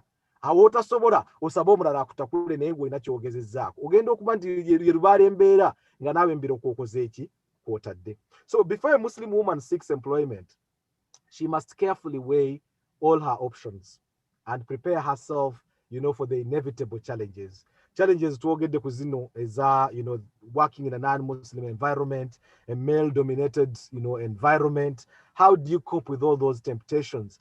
Waliwo ajja n'okuva awaka, abakyala mu balina engeri. N'ava awaka ng'alina engeri gw'ayambadde, bw'amala okutuuka ku mulimu, atuuse wali mu paakingi y'oku mulimu, n'akyusa n'ateekamu akagendana n'omulimu. N'aba mansula eri bwadda wano, naawe n'akusamula, akulaga wano nga bw'ali wa hijaabu ennamba, eri n'atuuka n'abasamula. Allah n'amala amuvaamu ne mbaako omusinkanyanga embeera eri wakati awo fabihi wa ni'ma. Bino ebintu byonna birimu okutya Allah subhanahu wa ta'ala. Buli lwe tukulembeza Allah mu bintu byonna bye tukola n'omanya nti Allah bwe bati ono muntu tandabye naye Allah akola ki? Andaba. Once you use that, it actually provides you an adequate safeguard. Emala obumaze okuba nti nno ogenda okuba nti you can still be able to integrate ate n'osigaza your respect as a person. This is actually critical. So there are valid reasons why laws were enacted. For example, ebintu nga sexual harassment. Ogenda kulanga amateeka gano gazzaga sexual harassment. Gazze because there were experiences. People have gone through that. Look at campaigns like the Me Too campaigns. So many people went silent. Abakyala bati welowoozamu omukyala omusiraamu yali agenda okuba nti akola ne Epstein, because we are looking at how to raise and rise very quickly through the ladders. Ojagenda okukeka nga wesanze mu environment ngeyo. How do you deal with that? Do you have that freedom to talk to your husband over ekintu ekyakutuuseeko ku mulimo n'oga nti omusajja alina bwe yankoze bw'ati oba alina gy'ali mu kuleading agenda bagye kiraga? Do you have that kind of comfortable discussion with your spouse? Kati naffe ku basajja tuyige, kubanga omukyala bw'aba azze n'akuleetera amawulire ng'ago, don't use it as a weapon enkya okutandika okuba nti ate ky'omulangiza nakyo, kubanga the fact that she has come to you means that she has trusted you. She wants to find appropriate solutions that would be able to deal with that particular situation that seems to be a challenge at that particular moment in time. So trust is absolute. Okubanti between the two of you, couples, how do you manage that? Kiddayo wali ku management of expectations. Kubanga omuntu lwoyingira, sometimes tugenda tuyingira mu relationships nga benagambye nti omuntu yakubya amatu ne gagwa gye gagenda okusitukira gayimirire, ate we gayimirire oyimirira ne tabu. Kati n'ojja ng'ozze ebintu bye mutaayogerako bimaze bibizze mu kifaananyi. Allah atuwadde opportunity. Abayingira mu bufumbo ng'oledde gye muli awo kati kafiiramu mulabe how to start all over. Abatanayingira, you have a big opportunity to be able to address some of these things, to be honest with the person, mu discussing dreams zammwe. Mwinaye mutuuka ne tufuna clash of dreams. Omukyala afumbidde kubanga target is to get married or get is married, but once you get married ogenda kulanga dreams kati temwazinyumyako. What would you want to do? Where would you want to be? Kayira mbadde awo ng'obulamu bwange ngamba nti I'm going to go, I'll work, I'll rise, I'll do whatever I want.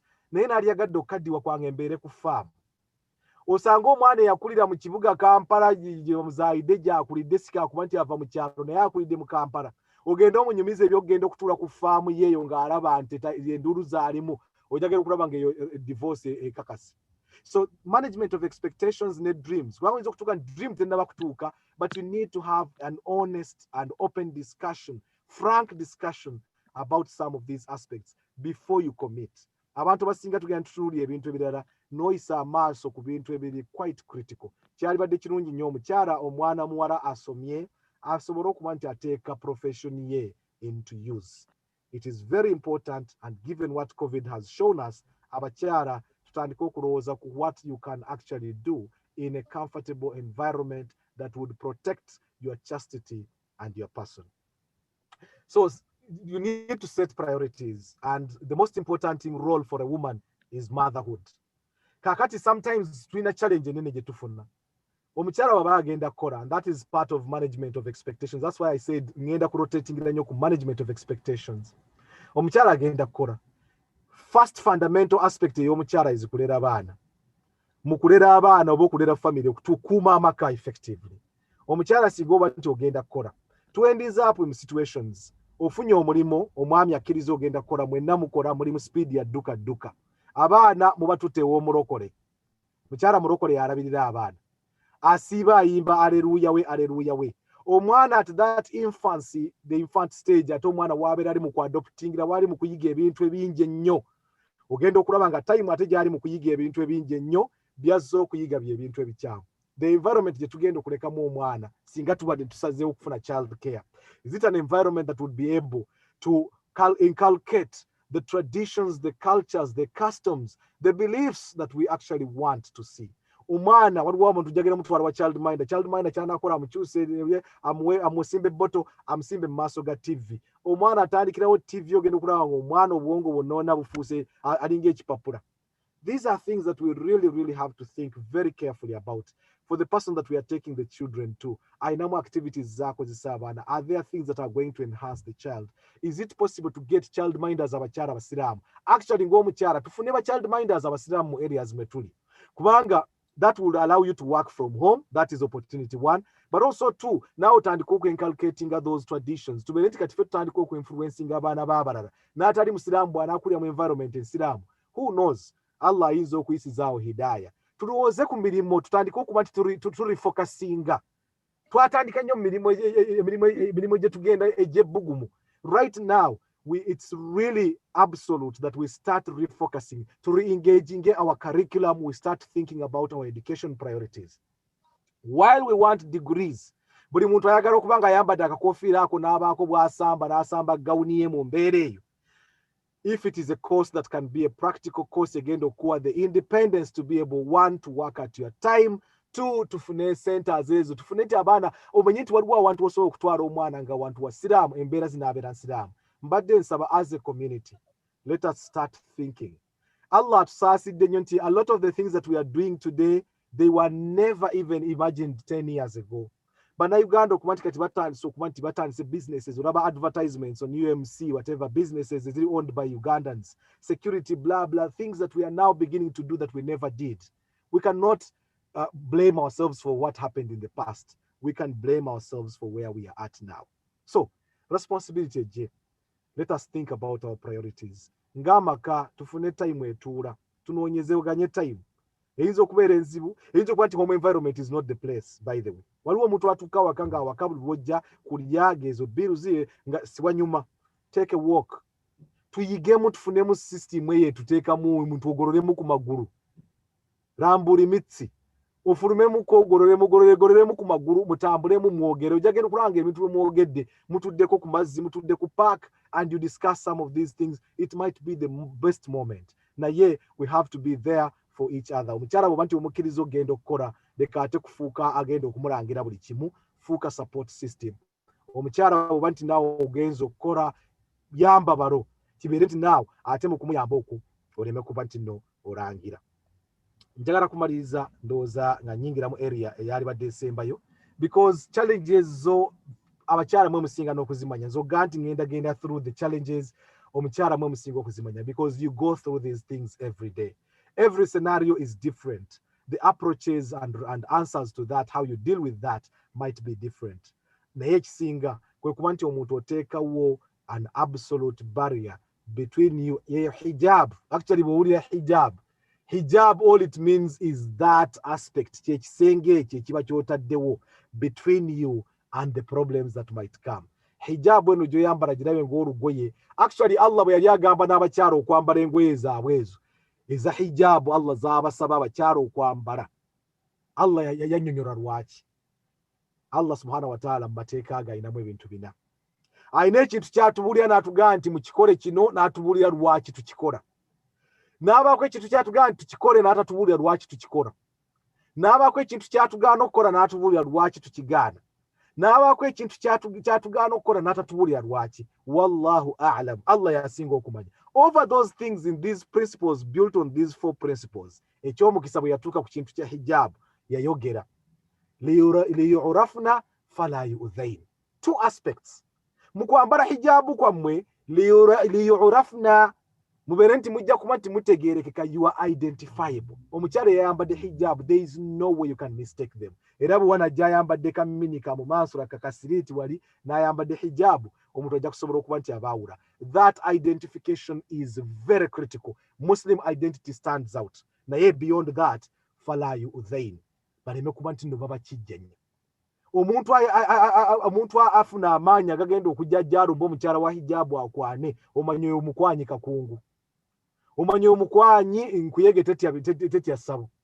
Kubanga omukyala wa hijabu, just like it happens n'abasista bennyini, era bw'olaba bano bennyini, omuntu aga nti yagenze n'akwata nnaani n'alemera ku nnaani n'aga nti yakwanye nnaani. Waliwo gwe nawulidde yanneewunyisiza mbu yazaalayo abaana bananga abazadde ku nnaani.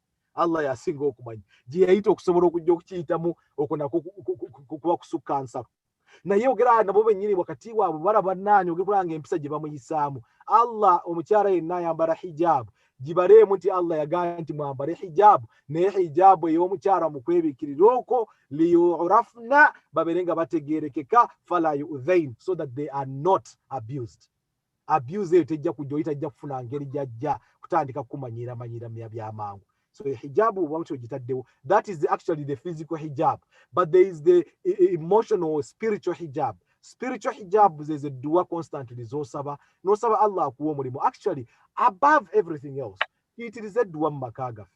We have gone to a situation where to take science that we can think we are very good at stuff.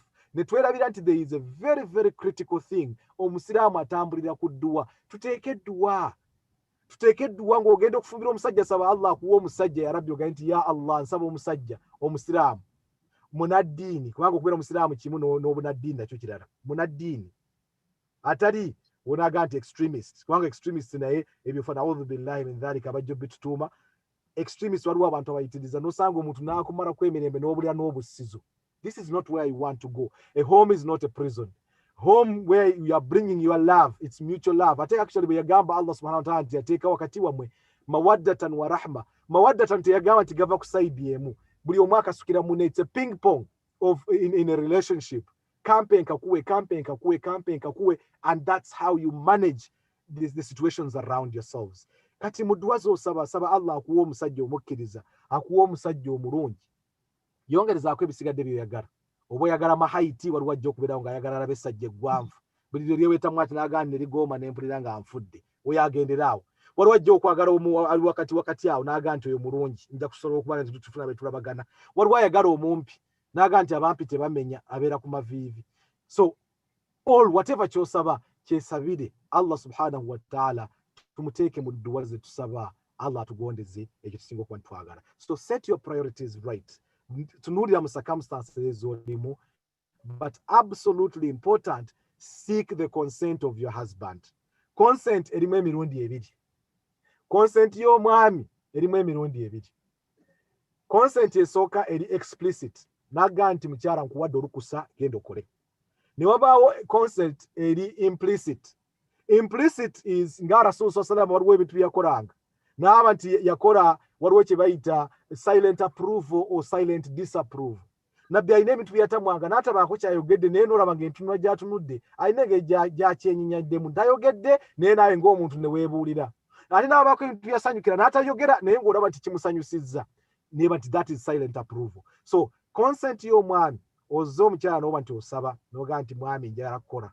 Oyinza oba nti omukyala obadde otudde awaka for some time and then you get to a point where olaba embeera etabuse embeera eyegera kuzitowa n'osalawo ogende onoonye an income that would augment income yammwe ng'awaka.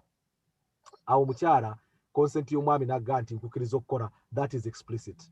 Naye waliwo an implicit n'oba nti otandise okubaako buli mulimu bw'oyiyayiya ng'abakyala bwe mweyiyayiya ezokka meezi otandise zitambuza zitandise okubaako bwe ziragaaraga omwami n'atalaga kuba nti naakinyiigidde. That is implicitly.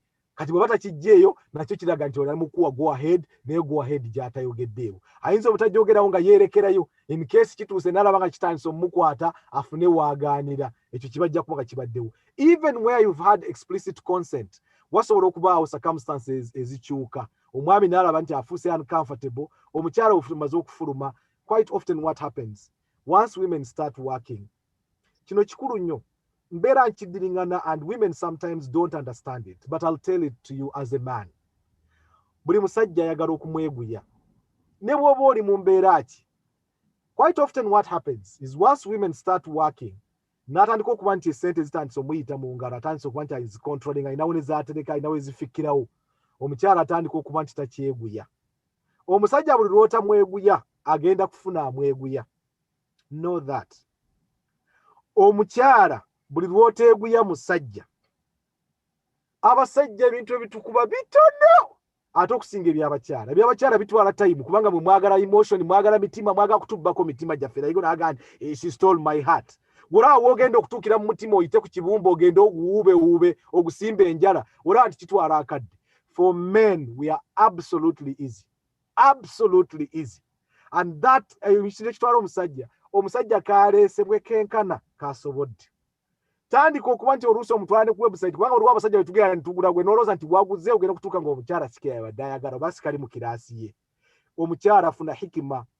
Muyite omwami kwata laptop tandika omugamba website eno ensanyusa otandika omulaga buli bw'oyagala oba bu answers bwo bw'oba omulengezeeyo oba nti gy'oyagala okuba nti gy'oyolekeza alhamdulillah. Funa engeri hikima naye bw'omugamba mwami jangu tulabe bino olwo biba lifuuse etteeka bizitowa gwe twala hikima weefuula ayinako otunuulira oyinza n'okutandika ku gataliiko nfuufu mpolampola n'omuleetera bakana ku gataliiko nfuufu amala okusembera n'alaba akayenseko n'okonvatinga n'ogaana kano ka website katera okunsanyusa olw'omukwata. Wallahi abasajja tuli bangu nnyo abakyala mwe mutuzibuwaza naye omwami buli lwalira abantu tomweguya omukyala. One of the biggest challenges is once a woman starts working sente zitandika okuyita mu ngalo agenda okulaba ng'omwami talaba kyamweguyako. Bw'asaba mu eddakiika 2 bw'ati baba kibaddamu tebannamuddamu omusajja oluusi akyakirowoozaako ogenda okulaba omukyala ng'agenze akyegulidde akulaze nga bw'alina obusobozi. Ku musajja for me that tells me something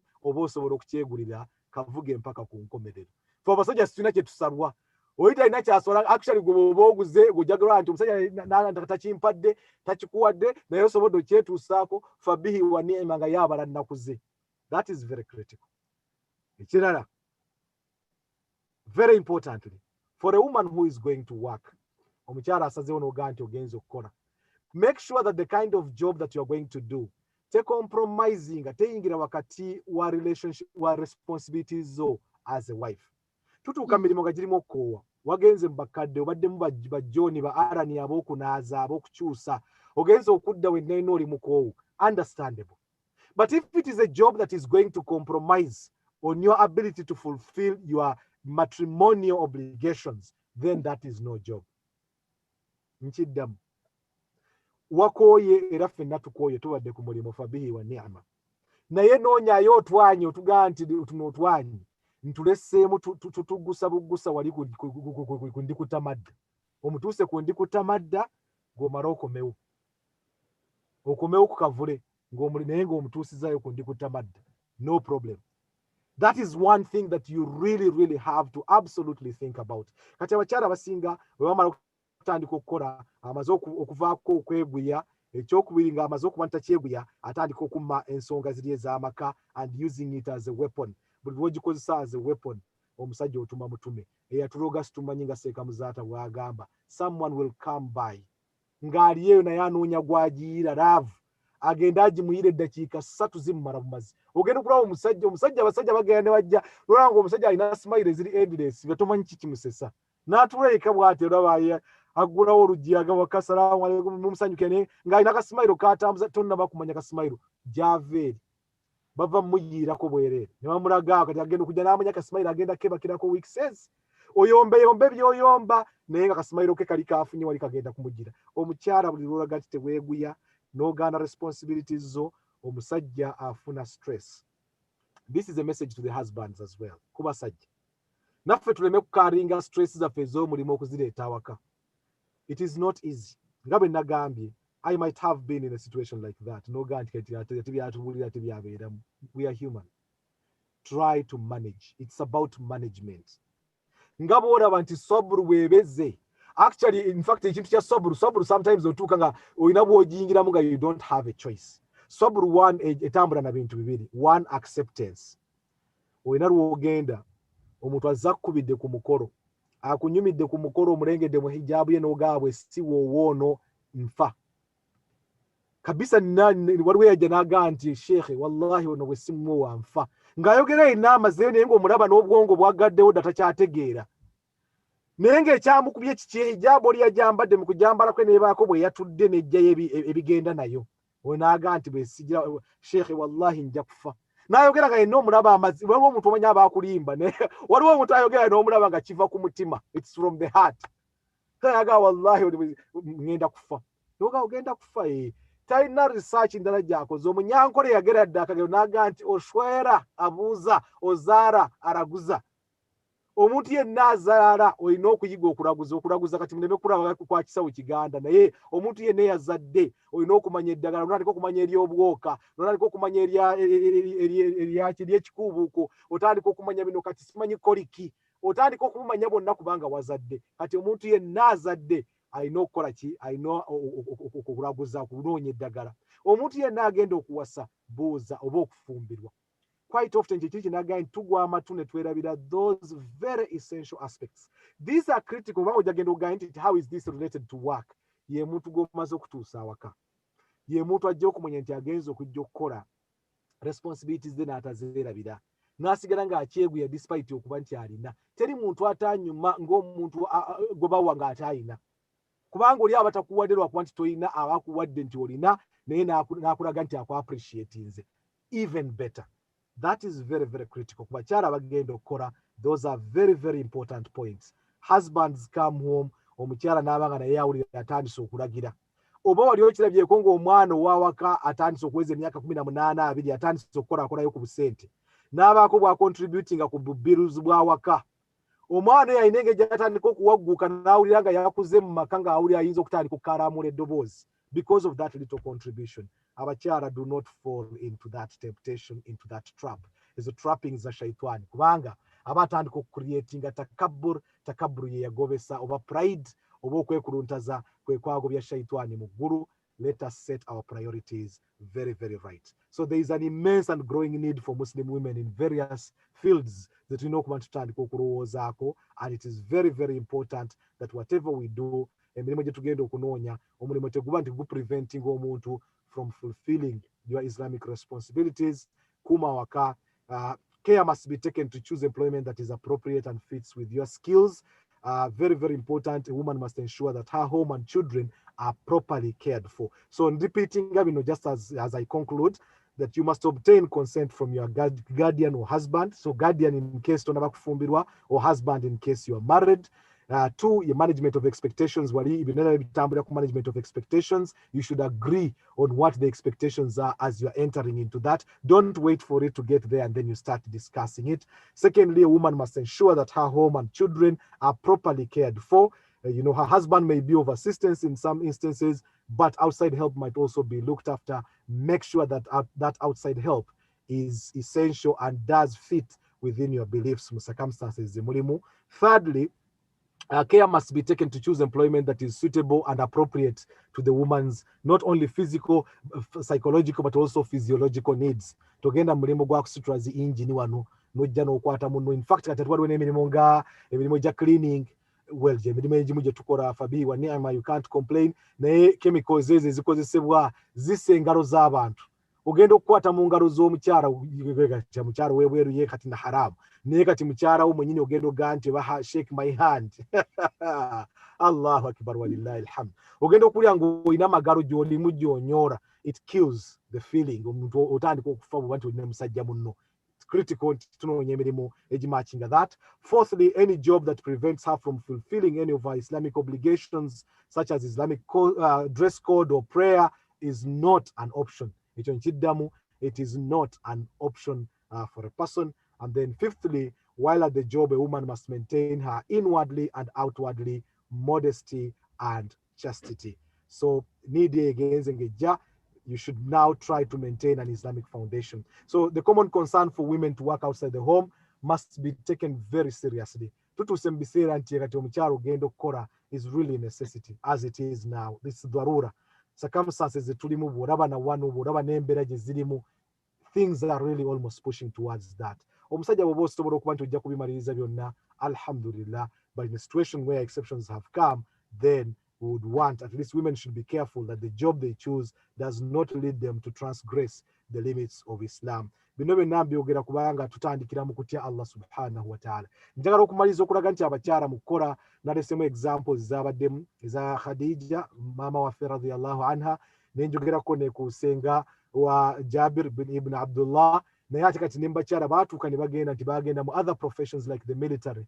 Oyinza okutuuka n'ogaa nti military lwaki abakyala baaligenze military or police, naye ogenda okulaba ng'olaba singa especially mu communities zaffe ninayo mwanyina ze yayingira oba poliisi njagala mulabeko ng'akola arresting ndabe bw'abeera, naye in case elements zizzeemu tusobola okukozesa opportunities ngezo ne zifuuka daawa. And you do not necessarily have to be on the front line. Osobola okubeera nti oli mu police, but you are not necessarily in the community policing, oli eno munda, dossier y'omusiraamu n'obaako bw'onajja ogiyambe. It is crucial. We can go into those particular jobs, but specifically outline the tubadde clear and careful okuba titugwa mu butego, but we need people into that. So this rationale, of course, carries a strong message, and after consideration, simanyi batugize lwaki ono aleese Osama bin Laden azzeeko ate wano. Bannaye waliwo ebifaananyi ebizzi bali mu kuggyako ebya Osama awo. Naam.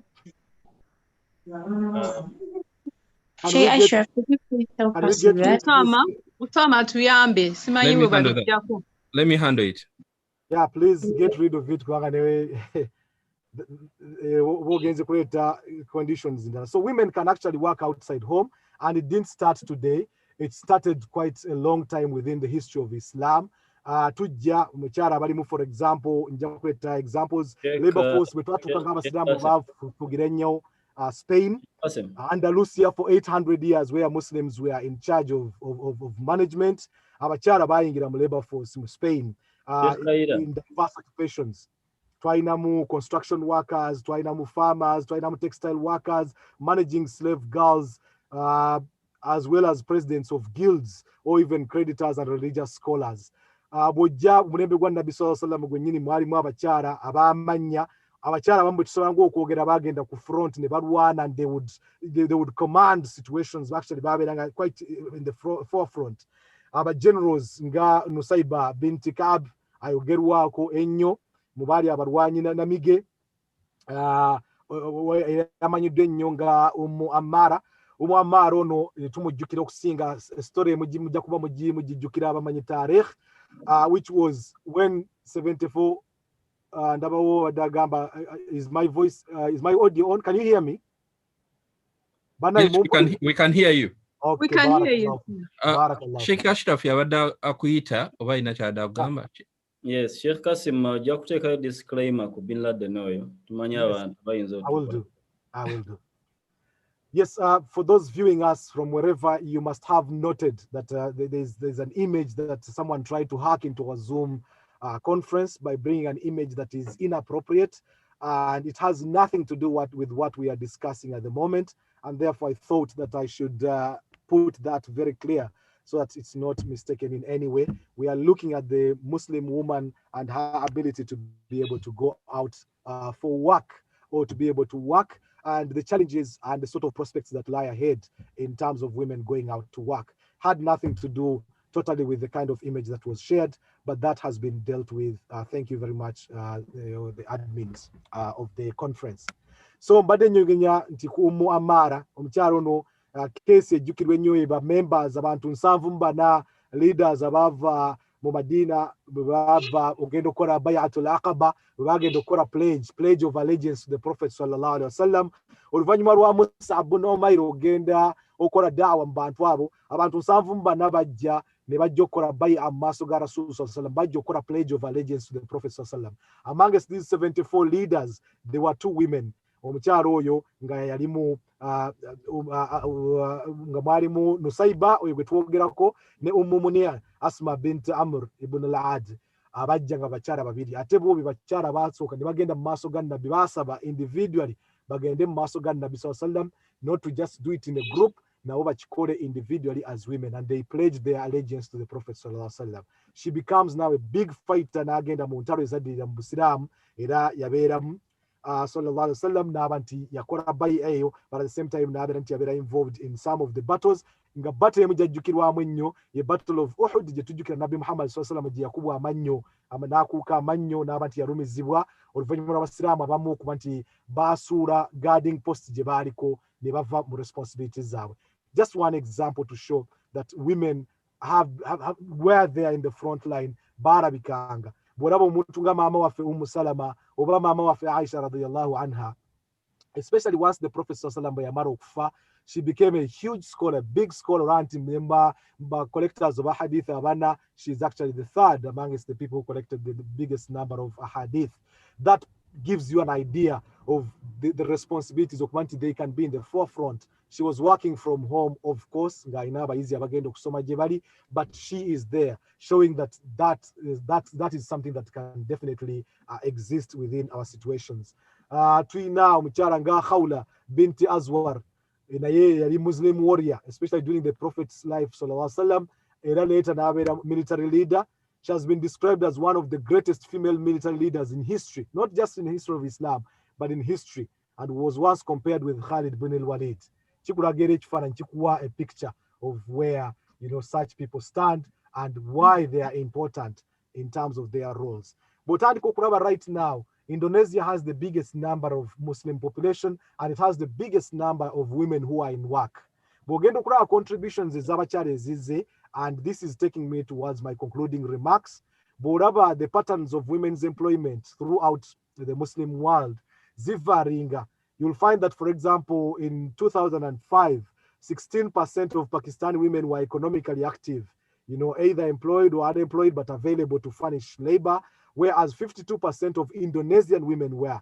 Katiboraba 16% ne 52% chikuraga. Of course, in comparisons with Muzafe in Africa, at least numbers but the numbers are growing, especially with education.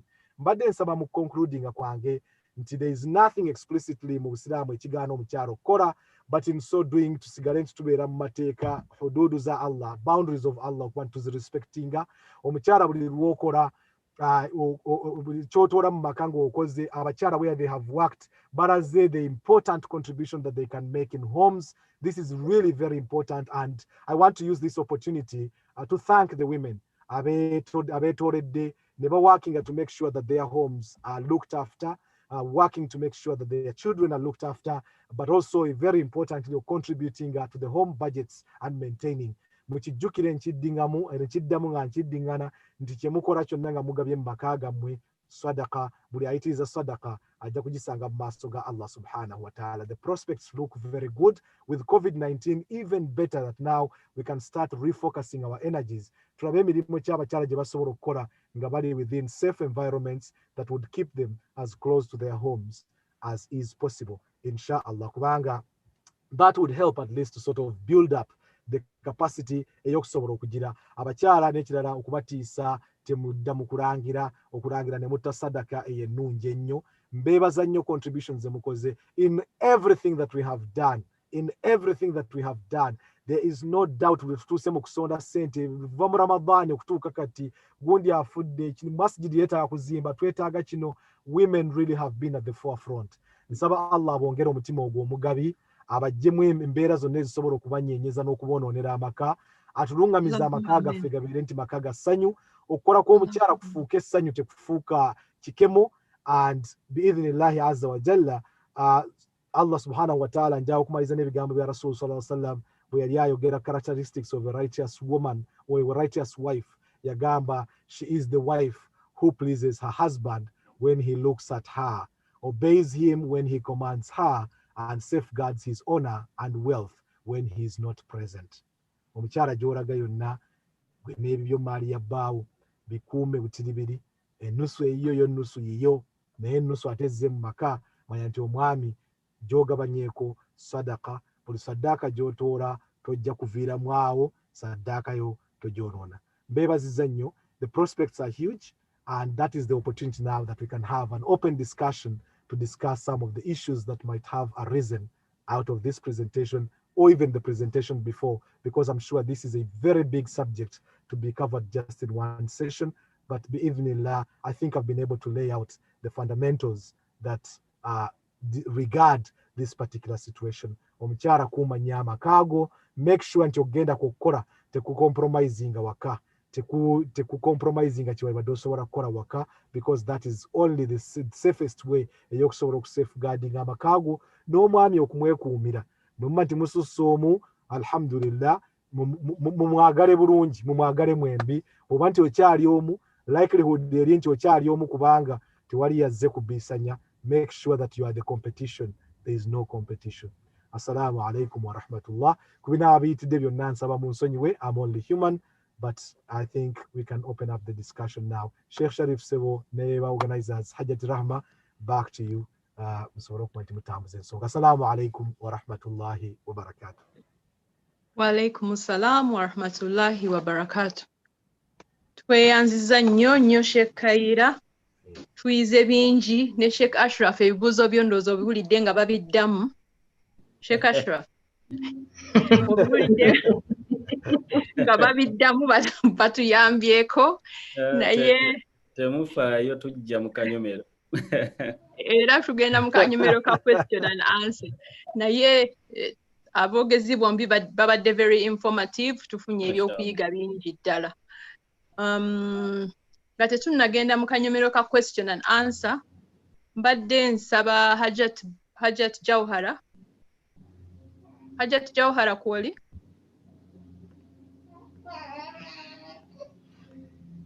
Hajat Bukenya kwali? Kwebaline, they have to unmute themselves. Yeah. Okay, and above for our co-host. Yeah. Hajat Jawhara.